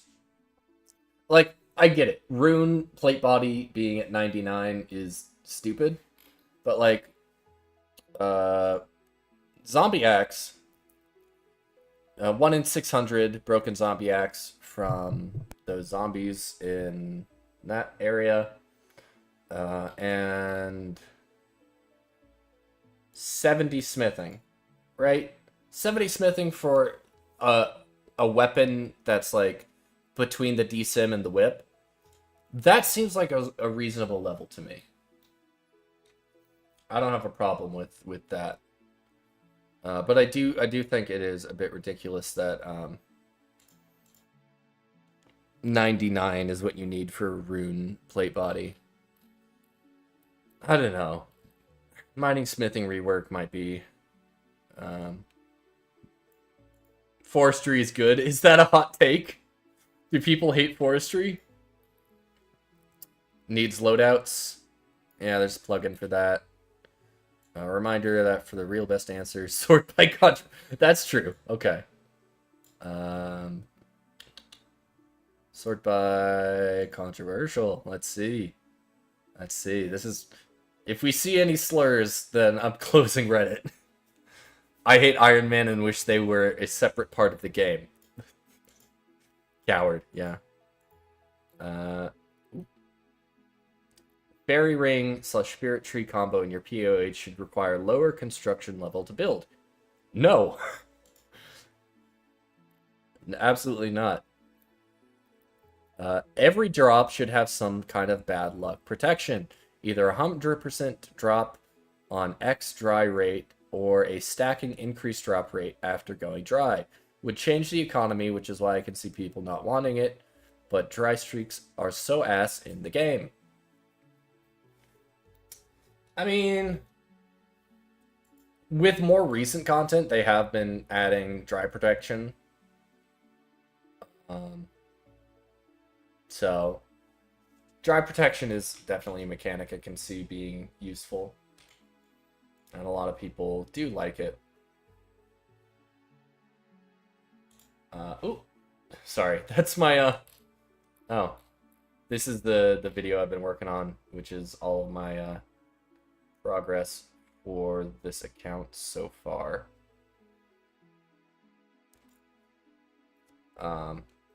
Yeah, I just have that video. Sailing sucks as a skill, great as new content. Okay. This is like... Here, I'll pull up my old school here and then just do display capture. Or no, window capture. We don't want display capture. Sailing is great content. It's really fun. There's loads of stuff you could do. And I'm really excited for it. Sailing is... I really want sailing in the game. The common thing is like, it's not a skill, it's a mini game. It's like... Okay. Here's the problem with that. Fire making was a skill for a long time. Fishing was a skill for a long time. Rune crafting was a skill for a long time. All these things were, like, skills, but they all got mini games later because the skill felt like there's just not a lot of content there. Like, you're doing the same thing. Yeah, maybe you're using different bait, you're in a different spot. But like the flavor of fishing doesn't really change no matter what you're fishing. So like Temporos was a huge benefit, I think, to the fishing skill. Same with Winter Todd, same with Guardians of the Rift.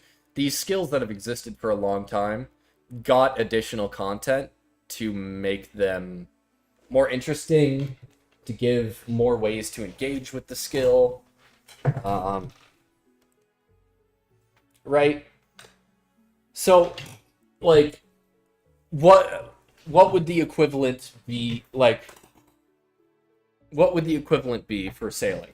Like, oh, just moving on your boat should give you XP, and then everything else should be called a minigame? At that point, you're just splitting hairs, right?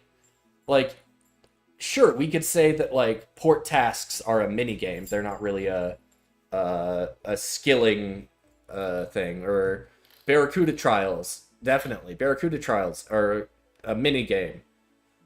But they're a minigame in the sailing skill, the same way, like, Temporos is a minigame in the fishing skill. And so I don't think that just because sailing...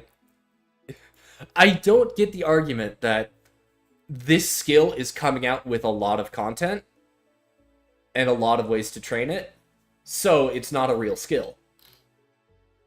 Like, what do you mean? Even construction. Construction was really kind of a dog shit skill to train for a long time. It's very expensive, and you spent a lot of time on it. It was hard for irons, expensive for mains. And then Mahogany Homes comes out, and improves it massively. Gives you a basically mini game to be able to. What else am I getting out of here?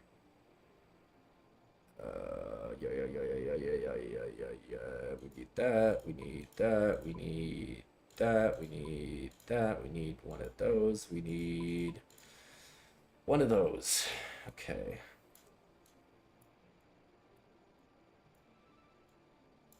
And we need a spade.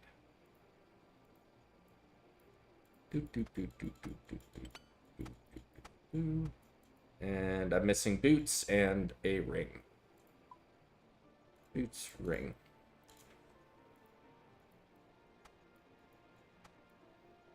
But, like, just because the sailing skill's coming out with a whole bunch of, it's a skill with a couple main, like, features to it. But also, just because there's a lot of training methods coming out with the skill doesn't mean it's not a skill. I mean, you could call it a mini game, but, like, isn't every skill? I don't know. Every skill is a mini game. Like, Slayer is a mini game. You get XP by doing combat and doing specific tasks. You interact with it. There's different ways to do it. I don't know. I understand the sailing hate to a certain extent. Like, oh, I wish Artisan or Warding had passed. Personally, I'll tell you what I was. I wanted the animal companions. I wanted Summoning 2. That's because I'm a fucking nerd and I love pets. And if I could, like, have a pet that was actually useful somehow, like, that would be awesome. I'd love that. But that didn't pass, obviously. That was probably the least popular of the 3 options. But sailing was definitely my second choice. Like, mostly because I feel like sailing has been sort of a meme and a joke in the community for so long that they actually built up lore around the joke, right? Like, I put out a shitpost that was like, oh, we don't need the Great Conch, we need Ashihama, right? That's basically what I'm saying. Because the Great Conch is, it's turtle people, right? It's this completely new, island with this completely new lore and these completely new NPCs, and there's, like, it's brand new in every respect, and I'm like, yeah, but you have lore for, like, islands in RuneScape. You have lore for Ashihama. Like, Ashihama is already an established location in the world. And I think it would be really interesting to, like, visit these places that have been talked about in the lore that we can never access until, like, sailing.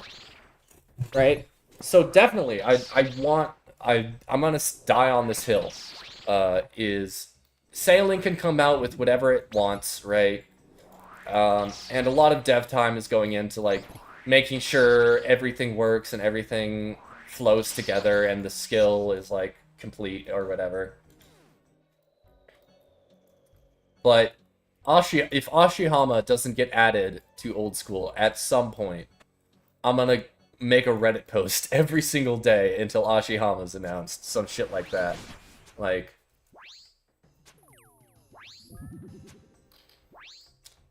Ashihama is...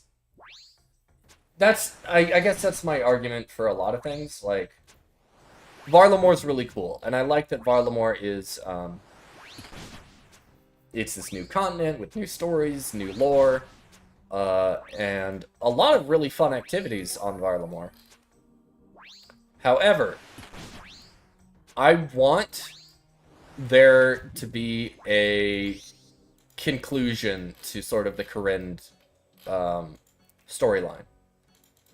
Like, after A Kingdom Divided, there's a cliffhanger, and I want to see that cliffhanger resolved. Same thing with, which is why I'm excited for the Vampire Quest. The Vampire Quest, you know, Sins of the Father, or is that the one? Is it the last one we currently have, Sins of the Father, or is it A Taste of Home? I think it's Sins of the Father is the one that's the last one. I'll check. I'll double check at some point. Yeah, I could check right now. Just go here. Night at the Theater, Perilous Moons. Yeah, Sins of the Father is the last one we got due for the Vampire Quest. But like, a conclusion to the vampire storyline is something that's really appealing to me. I'm invested in a lot of these storylines, and I want to see their conclusion. I want to see how they wrap it up. And it's not even like, oh, I want these new quests so we get new OP rewards. I could care less. If we don't get a single new piece of gear from some of these quests, which I think is unlikely. Like, very likely we are gonna get, like, new unique rewards and stuff from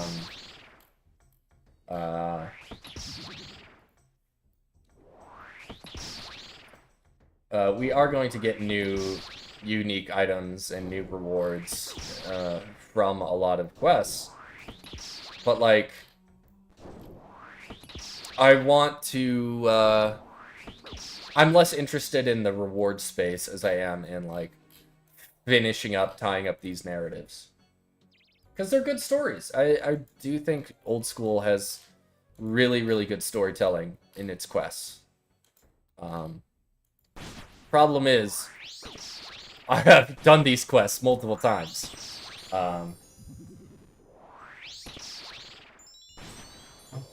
Like, my first couple weeks on this account, you can look at my quest points. I have 149 out of 170. Huge number, or 149 out of 170 quests completed. 269 quest points. There's a lot of quest points.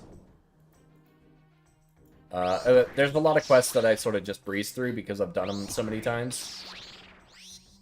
Or, like, they're not that important to the story, really.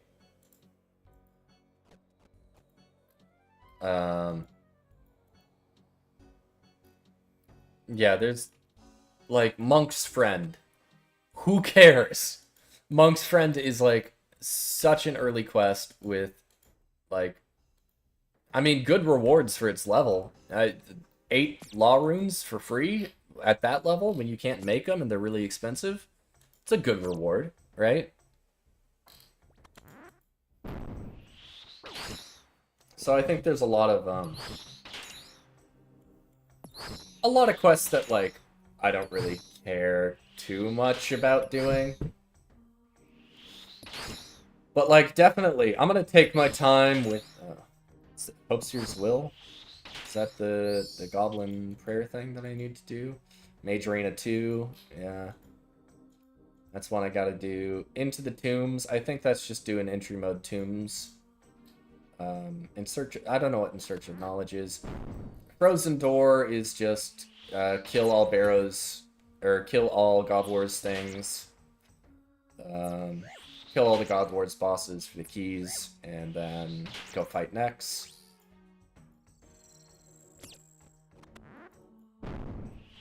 Alright. Alright, Carol. Time to die. Be humble. Don't hit me for 25. That would be mean of you. Thank you for being humble, Carol.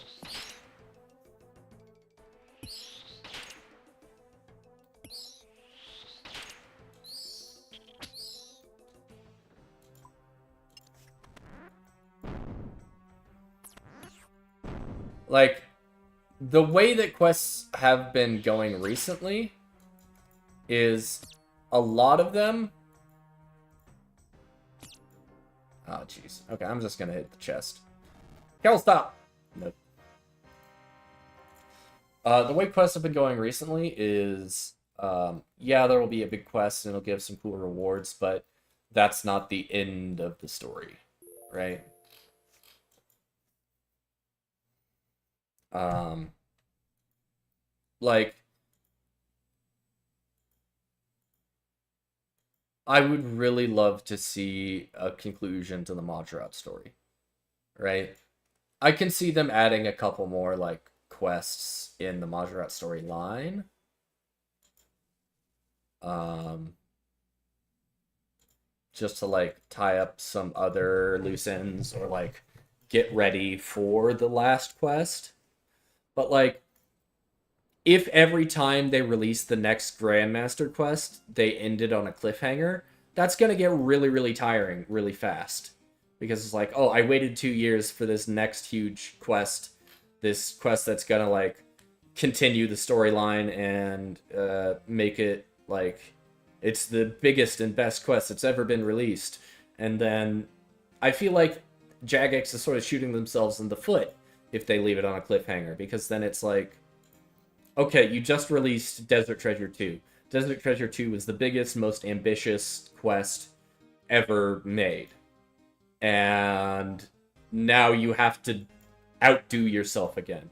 You have to do better than Desert Treasure 2 for, like, the Ritual of the Majorat, or whatever they're going to call the last Majorat quest. Or, like, But I feel like they don't even need to do that. Like, Fairy Tail Part 2 has been the end to that storyline for a long time. And Fairy Tail Part 3 could have really simple rewards. Maybe like a fairy ring improvement or some sort of farming utility, like magic secutors being better, or an alternative way to make compost, like a better compost or something. Like there's reward spaces where you can make interesting rewards for these quests, but I don't care about the rewards as much as I care about the narrative, about the story being complete. Even something as stupid as like the Cold War quest. I would love to see Cold War 2. I would love to see what those nasty penguins are getting up to. And if it's just like some XP lamps and maybe uh like penguin skilling or some sort of penguin themed activity, that would be fun to see. But I won't mind. That's sort of my my approach to polls as well. Like, as long as what the poll rewards they're offering, like when they were talking about adding stuff for the Delve boss coming out soon, when they were like, oh well, we want to add a best in slot mage cape to the Delve boss, and it was like, yeah, there's some legitimate complaints there. We're like, well, every other best in slot cape has come from like a wave-based mini game, a wave-based activity. So it feels like you're kind of breaking the mold with that.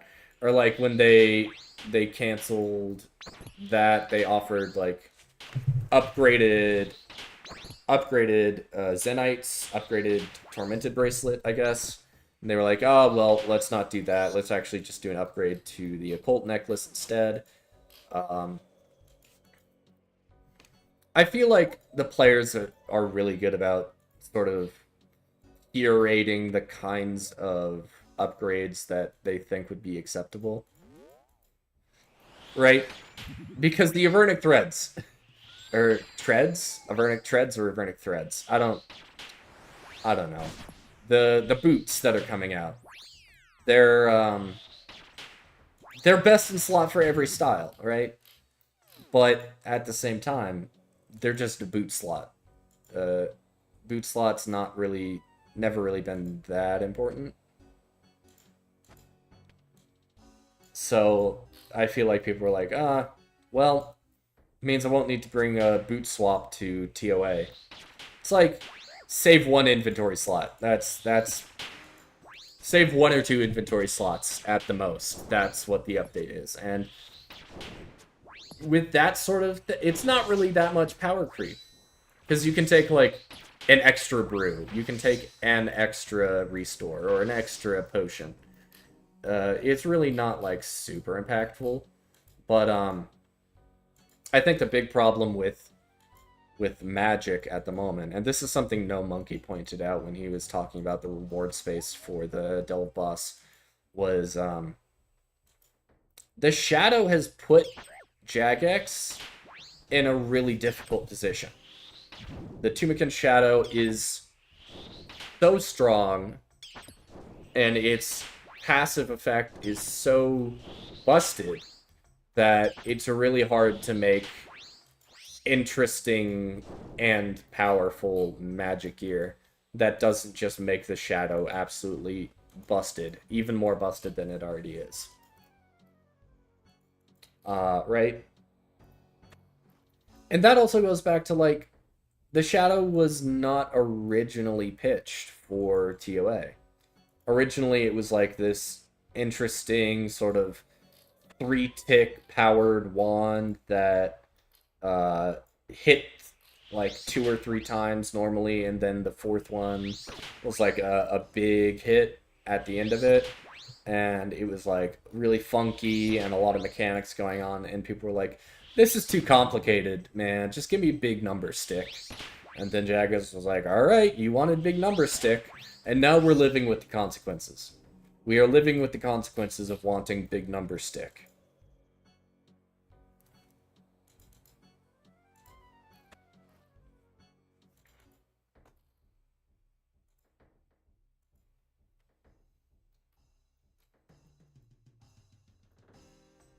Let's see, open door there. And we got a loop all the way around. Okay.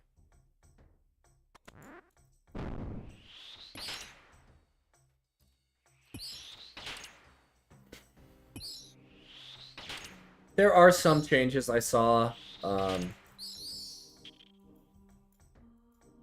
There's some changes I saw, like some suggested changes to the Shadow that would like keep it, like maybe slightly nerf it, but keep it relatively the same, while also allowing for like other magic gear to sort of improve.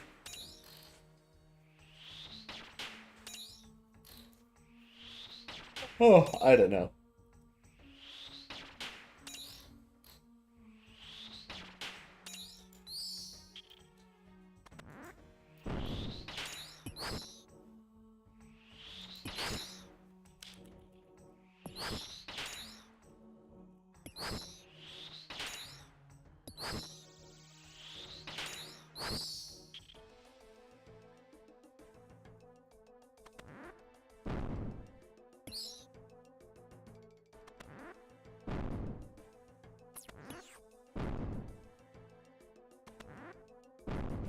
Hello, Torag.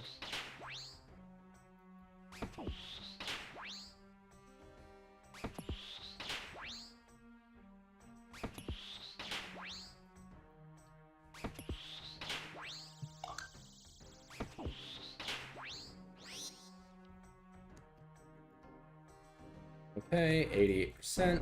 We should be good to just loot the chest here. Show me... I don't care what it is, just be unique, please. Not unique.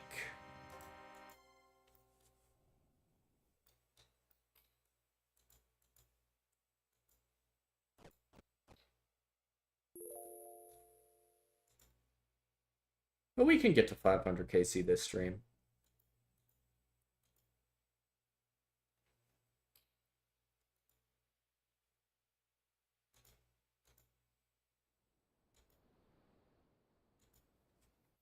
Couple more runs and then we'll go back and hit the birdhouses and the seaweed. I probably need to enchant more, make more dig site pendants.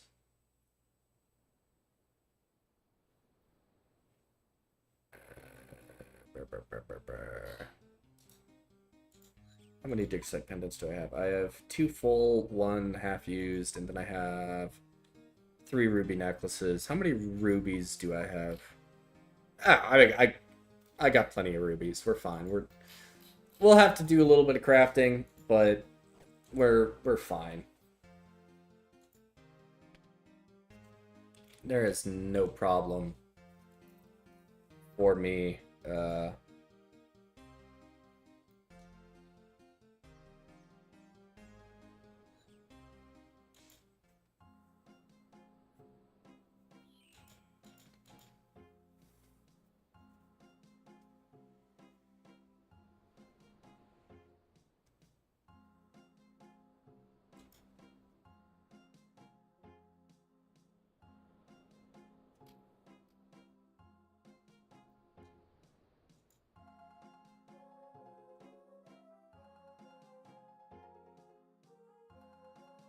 Choo.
Okay, Parlamore part 3.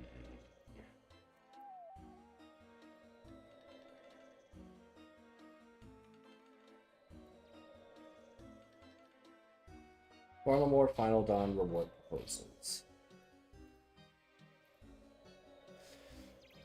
Earthbound, whatever's. That's the double hit weapon for stab? Stab double hit weapon?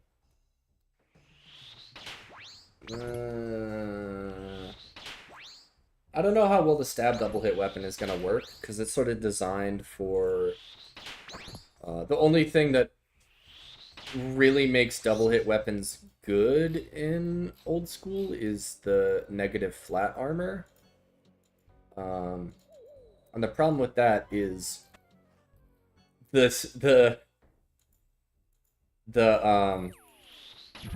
Perilous Moon Sky, the place where, like, I guess these Earthbound tech potholes are sort of designed for. It's got positive flat armor, right? It'll be harder to do damage with that rather than just like a Gutham's War Spear. I don't know.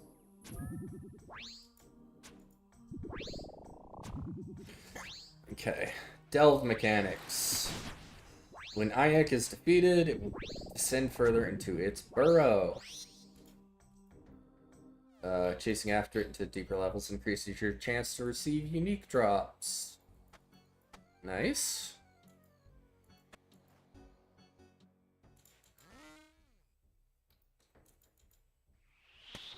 You must make progress. You must make all your progress in a single run, as returning to the surface will reset you back to Delve level 1. It is worth noting that the chance to snag a unique reward increases as you progress. The quantities of basic level loot do not. This means you have more chances to get desired loot without being overloaded with general resources as you delve deeper. That's actually really good. Like, it should be good money for being good at, like, it should be good money from the drops, I feel like. Like Chambers is fine. Like Raids is good because like you get like 200 to 500k loot on average. Um, but a lot of the time, for a main, that mostly pays for like our ammunition, repairs, uh, potions and pre-pots, supplies in general. And for an iron, a lot of the drops from raids can again be used to make more resources, to make um, more supplies. So like I feel like the standard loot should be fairly consistent. You shouldn't be able to like farm out like a couple mil per trip just in the normal loot. That would be absolutely busted, and there would be absolutely no reason to go to any other boss.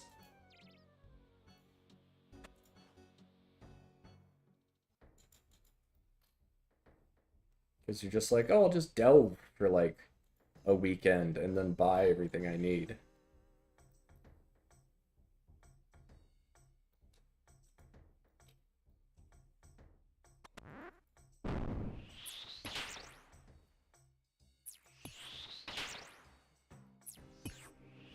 Eldritch Veil. Okay.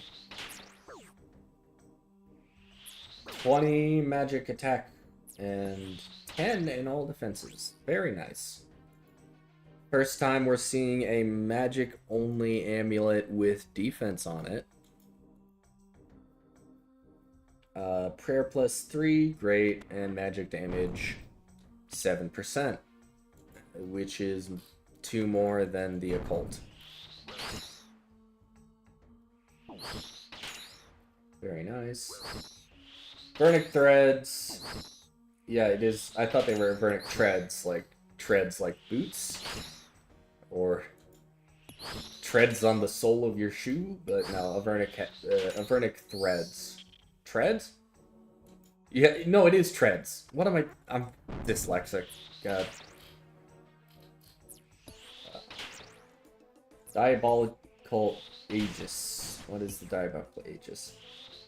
It is a new two-handed weapon designed to fill the Demon Bane crush gap.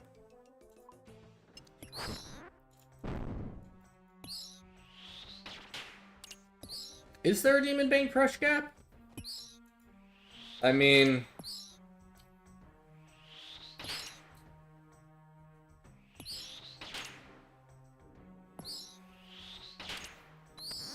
what demons are weak to crush? That's my question.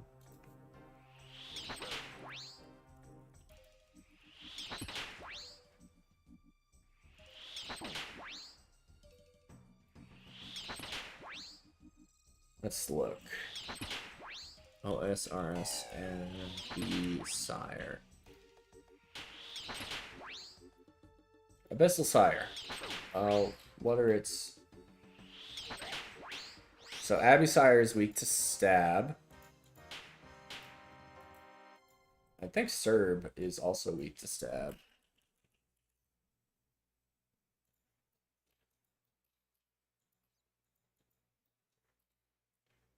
Yeah, Serb. Well, actually, Serb is weaker to crush than they are to stab. So maybe that helps. But at that point, I mean, yeah, for irons or for mid game and irons and lower progression levels, maybe that's useful. But like,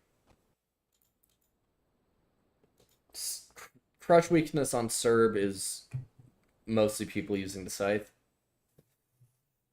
What else? What else is a demon? Brill.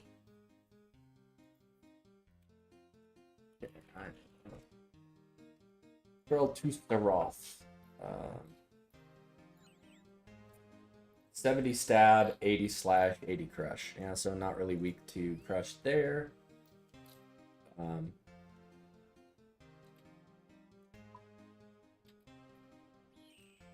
But like, the best item to use at Krill is the Scorching Bow, isn't it? Scorching Bow and Light Bearer and just freeze his ass and then pummel him? Like, is that not the move? I don't know. And then I guess we're still waiting on the stats from the guy who drops these. Double hit weapon. Resets your player attack delay if you land a killing blow on a demon type enemy. Okay, so if you're sort of like the rat bone weapons at Scurious, there's no tick delay if you are shooting at the ads. Maybe, I don't know, maybe there's a bunch of ads in the Delve boss that those would be tech for.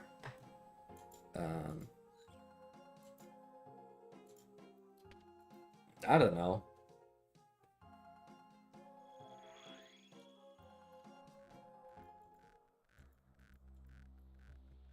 We'll have to wait and see, because we don't know any of the mechanics for the Delve boss, really.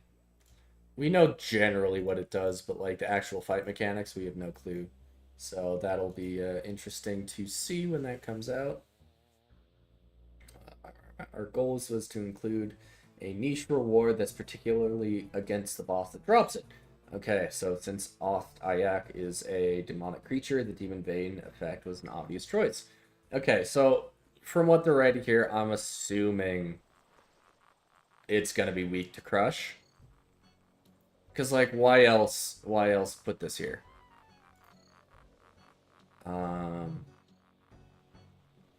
However, bringing attack requirements down from 70 originally pitched.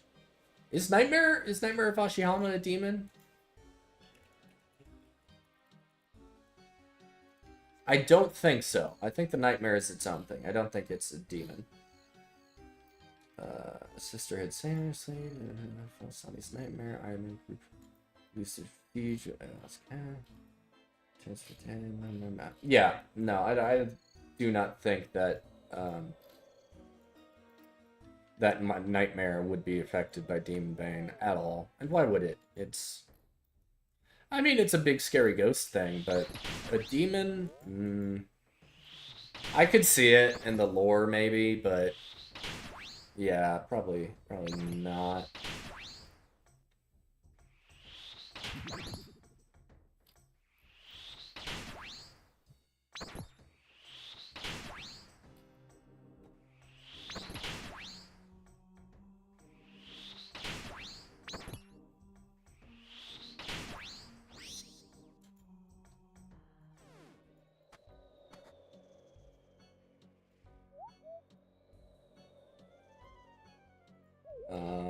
However, bringing an attack requirement down to 70, originally pitched to 75, to make it feel a bit more in line with the content it's useful at now.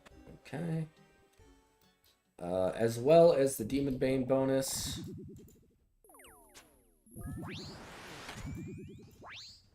As well as the Demon Bane bonus, the Aegis comes with a new Demon Ward effect. It gives you 25 bonus reduction, damage reduction against demons. You'll save on supplies and extend trip lengths, even in encounters where you take unavoidable damage. Okay.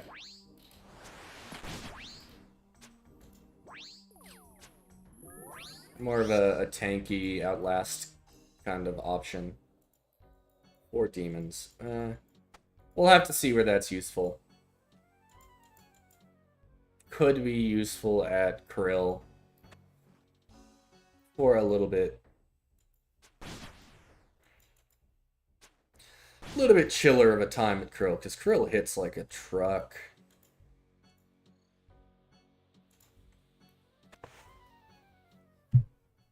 The Final Dawn quest reward. Stab and slash bonus. Stab 55, slash 70. I mean, do we need another mid-game slash weapon? Melee strength 64, attack rate 4, prayer 1. Okay. I mean, that all seems fairly standard. Let me pull up the Zombie Axe stats.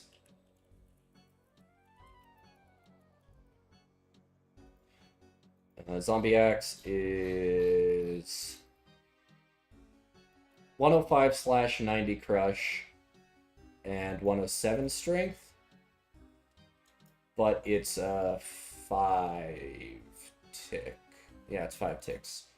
This is 55 stab, 70 slash, and 64 strength bonus with 4 tick. So I think Zombie Axe probably still outclasses at most places. Let's see. Special attack. Perform a single attack that has a 50% increased accuracy and deals 50% increased damage if it hits. Okay, so baby AGS.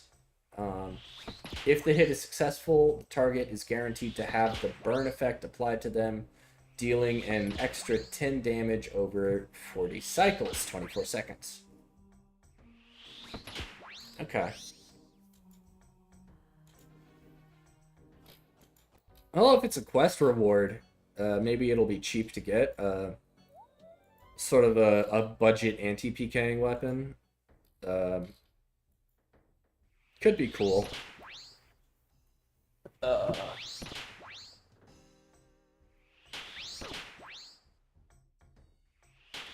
Real draw is the special attack, which costs 30% special attack energy. Okay. The special upgrades your next... Wait, hold on.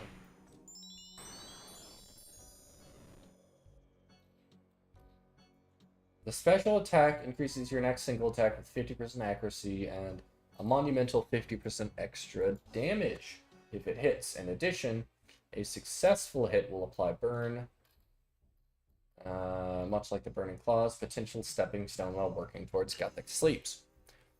Okay, so fairly mid-game focused weapon. Move to A. Ooh, Carols.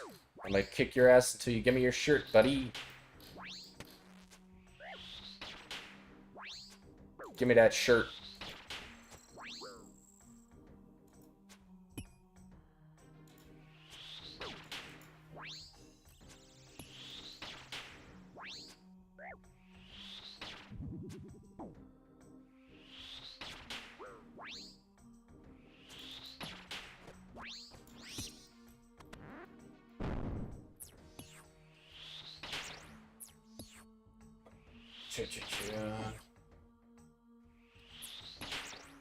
We hear your request for a nice stab weapon, and we're open to working on that in the future. However, knowing what this particular weapon is, it's really only going to work as a slash weapon. Okay. So they at least they recognize that, like, we need a stab weapon. We need a mid-game stab weapon, because the jump from, like... What even is the jump? Like, the jump is like, oh, you get Karis Partisan. And then if you take the Karis Partisan to TOA, you might get the Fang. But, like, the jump is, like, so huge for stab weapons at the moment. Like, maybe you go for the Abbey Dagger. I mean, Abbey Dagger could be the move for some accounts.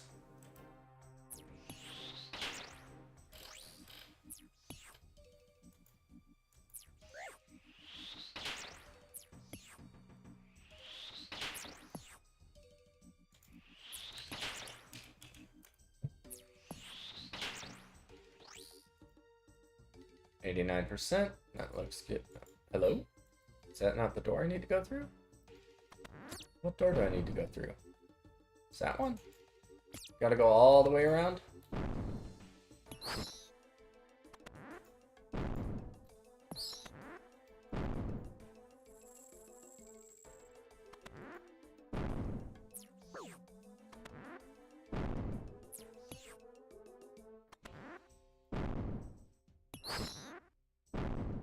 Any one of these chests could set me free, and I could be done here. Any single one. Like this one. No! Fuck you! God damn it. Have to... Mm.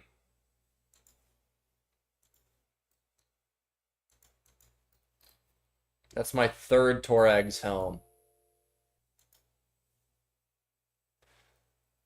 First of all, it's Torag's, and that's a spit in the face. Okay, Barrows, I'd like you to know that. Number two, I already have two of these, and I alked both of them. What do you think I'm going to do with this one? Like, take your wildest guess as to where this thing is going to end up cosmically when you try and give it to me, right? It's better at Death Coffers. It's better Death Coffer because it's like 20k more. You know what I want more than 20 extra k in my Death's Coffers? Money in my hands. All right, that's what we're talking about here. Is liquid assets.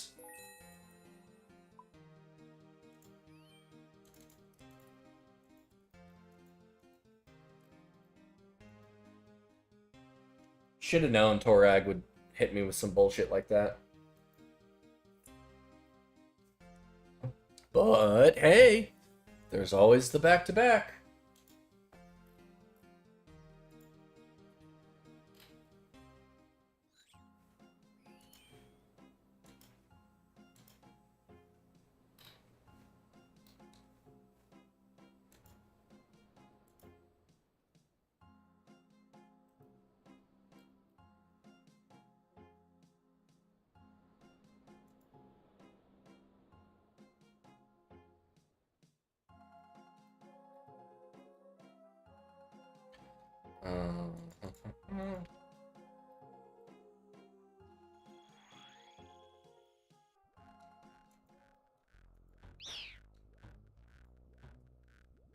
Is this rare? Question mark. Oh. Just a dragon chain body. Yeah. Relatively rare. I just wanted my Fang kit, says the post.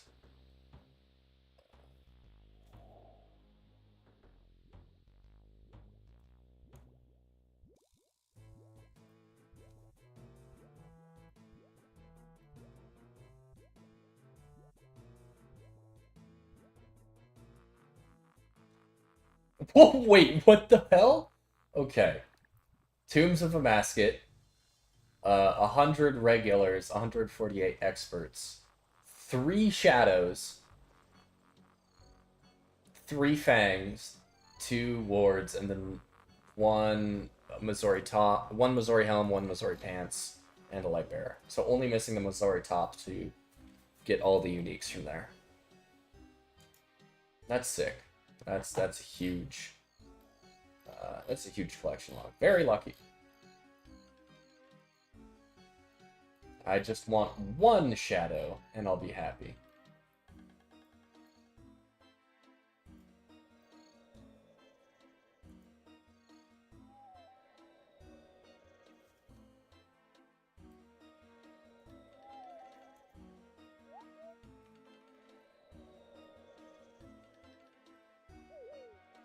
Okay. Darox, get your ass out here.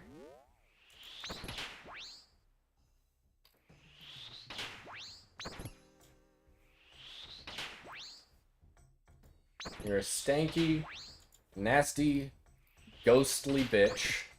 Give me your brother's shirt. I don't want any more of your stuff, Darok. I'm killing you just for the loot potential. I don't want your gear, don't give it to me. Tell your brother Carol to stop giving me his soiled underwear. Tell Carol that she might like being shirtless, but I do not. You know. Hey Aram, give me your freaking stick. Give me your stick.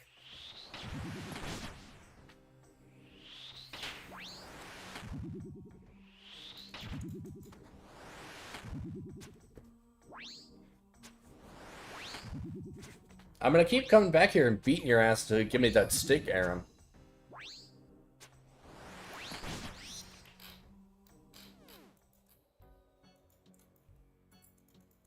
Alright, Carol. Time for you to make amends for making me be here for 500 KC.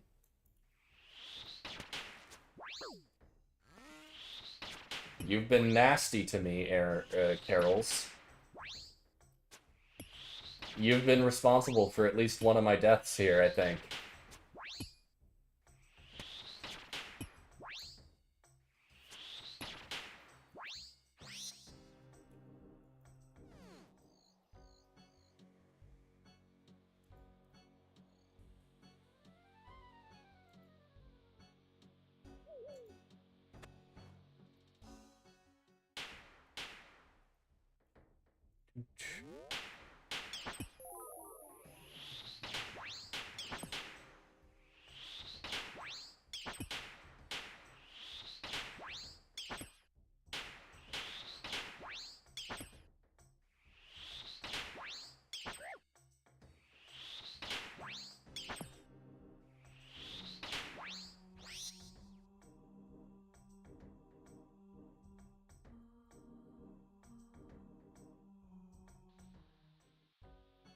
Oh, RNG, this guy.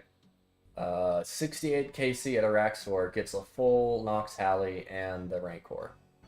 Hell yeah, that's some big spoon shit.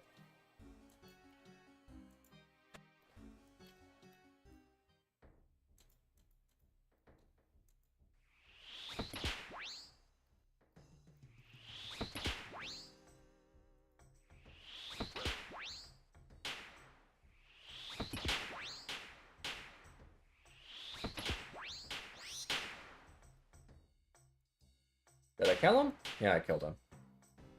Okay. Varak, I'm coming for that ass. Take them pants off and give them to me.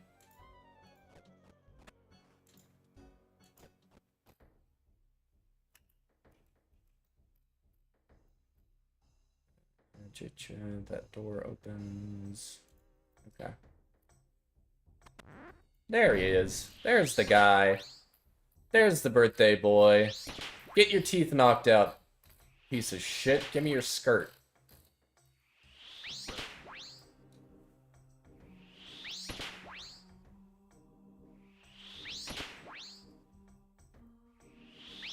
Yeah, hit me another 20 there. And if he hits me hard again, then I'll also double eat. Yep.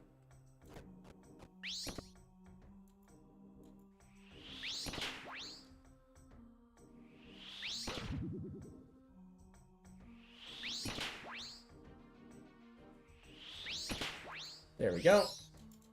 Might as well kill this skeleton. Well, he's gonna despawn if I stay here, so let's just go through and kill the ones in the following rooms. And I'll switch over to my... Oh, I gotta remember to do this more often. Switch over to the crossbow here. Save a little bit of death runes, or save a little bit of blood runes. I haven't dipped under 2k blood runes today, so I feel like we're doing alright. But still, I want to be a little bit careful and save supplies where I can.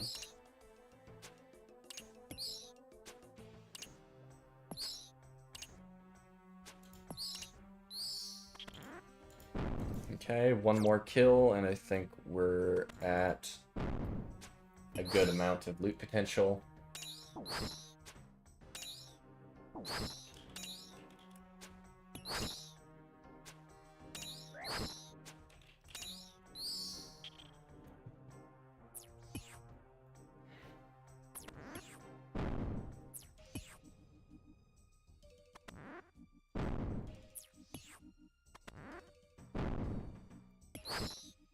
The thing with Varlamore Part 3 is there's like some big updates that are coming out. Like the Delve boss, the new Slayer area. No back-to-back, unfortunate. The new Slayer area. A lot of stuff. But there's also just generally other places. I mean, there's the Gem Crab boss. Gem Crab boss might be cool. Nice AFK place. Yeah, Taliti. I don't know how to pronounce these Varlamore words. Okay, the T Rainforest, the first Enrage boss, which is everyone's looking forward to that. Auburn Valley. I don't know what that's gonna include. Fletching activity. Okay. Custodia Pass. That's, I think, the place in between the Stranglewood and Northwest Varlamore. If I had to guess, that's where I mean, that's what I'd put it.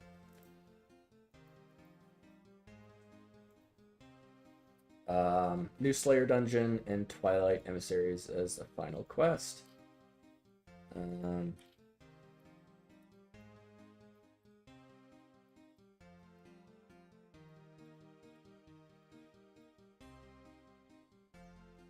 And then, this is surprising, actually. Summer Sweep Up happened before Varlamore Part 3. Even though on the roadmap here it's shown it to be after. But in autumn, I mean, after Varlamore, we're going to have a good couple months of grinding Varlamore before Sailing comes out. And then I feel like all the focus is going to be, you know, the race for 99. Who's getting 99 Sailing first? That'll be a big, big moment. Let's see here. Oh, my seaweed's done. You know what? Let's call this the last trip of the day. Last trip of the stream. Because I do want to go do some BA with some friends and chat with them for a little bit. So I'll probably go ahead and do that after this, but you know, we're already here, so one more good old try, good old college try for the Carol's leather top.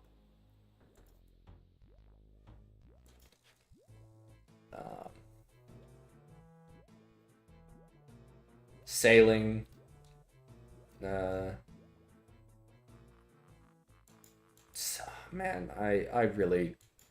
I'm really excited for Sailing. I don't care how many people are negative about it. It's coming into the game, alright? So, if you have feedback that's constructive, or you're like, this is a pain point with the skill, and I don't like doing this, like, even saying, like, just saying, like, I don't like this and here's why, that's better feedback for the skill than, like, oh, this just shouldn't come into the game. It's a minigame, not a skill. Right?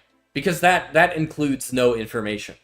That's just your perspective of what the difference between a minigame and a skill is. That offers no information as to, like, what parts of the gameplay are good, what parts of the gameplay need to be changed, what parts of the skill loop seem tedious and boring, what, you know, just saying, like, it's not a skill, it's a minigame, that carries no information. That criticism, it means that you have an opinion on what a skill is and isn't. That's the information you're delivering.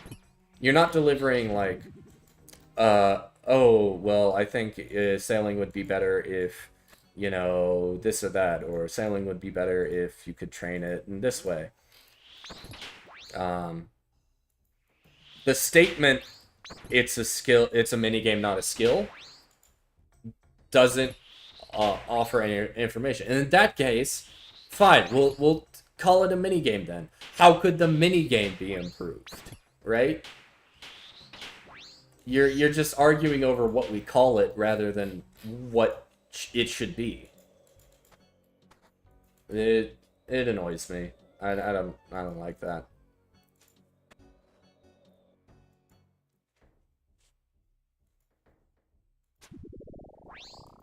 Like, I played both of the sailing alphas, the sailing alpha and the sailing beta,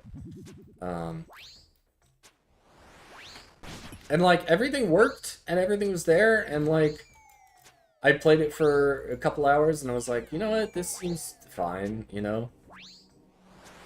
In the first one, a lot of functionality was missing, I mean, we didn't have ship combat or cruise or, you know, a whole bunch of stuff. But, I don't really know what I'm gonna super love about sailing until I get, really into it. Because, for me, Slayer doesn't even get to be a good skill until, level 70, 75. Right? That's when Slayer starts to get fun. Um,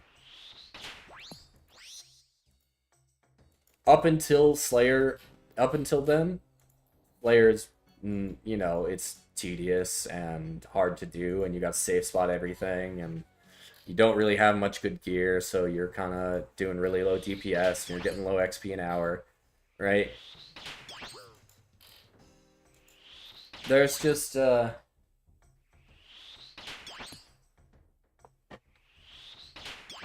there's no real good way, there's no good way about it. You just gotta grind it out, and then you can sort of find the rhythm and the fun of it later on. With sailing, I mean, you gotta grind up to level 30 to start doing Barracuda trials, right? And I thought Barracuda trials were fun. I mean, they were hard. The movement system was new to me, so I was wiggling about on my boat and missing a whole bunch of the things.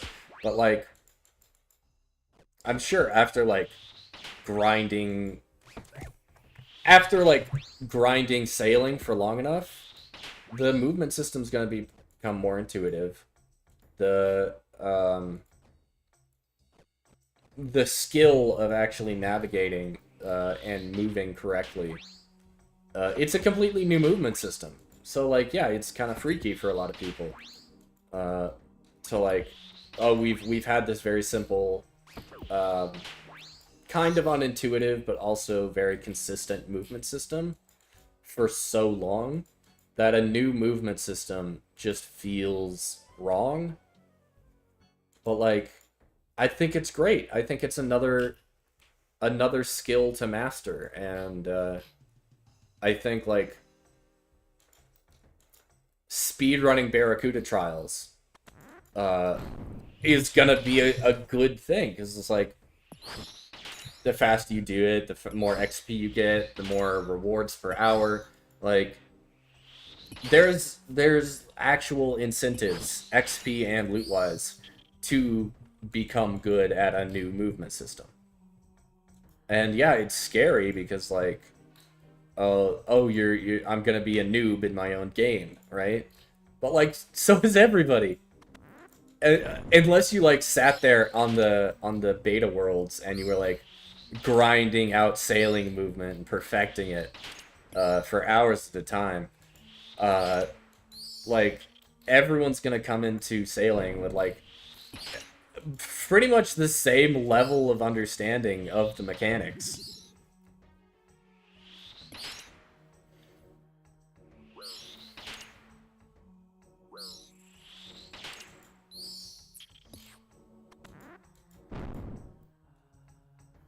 Yeah, you're gonna be shit at movement on boats for a long time, but so is everybody else.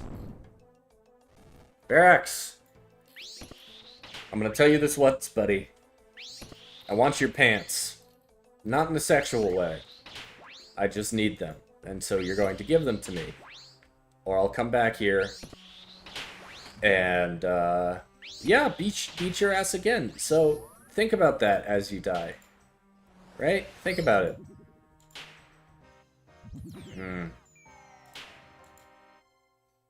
Alright. Well, I think that's gonna do it for this stream. I got some other smaller skilling grinds I gotta do. I'm gonna make a bunch of jewelry and enchant all of it for teleports. You know what? I can stream until BA starts, until my friends say, "Ooh, wait." I think BA is starting. So yeah, well, that'll probably do it for the stream then, because I think I'm gonna head over and do some BA with the homies. So yeah, unfortunately, all we got today was a Torag's helm, which immediately got turned into coins because Torag insults me, and I don't want to see his shit items in the bank. So, yeah. But, thanks everybody for stopping by. Thanks for watching. It was fun. We're getting closer to 500 chests on the iron. Can take a look at the collection log so far, just to sort of cap it off here. Like, you know, we're not doing horrible. We're one piece away from 2 full sets. We're one piece away from 3 full sets, right? So it's not that far away, right? We just need to get the item. Just need to get 1, 2, 3, maybe 4, 5 items. And then Torags I don't care about. But yeah, I'd say we're gonna get 500 KC maybe off stream, and then we'll be heading for 600 after that. So thanks everybody who stopped by, and have a great rest of your day. Alright, bye-bye.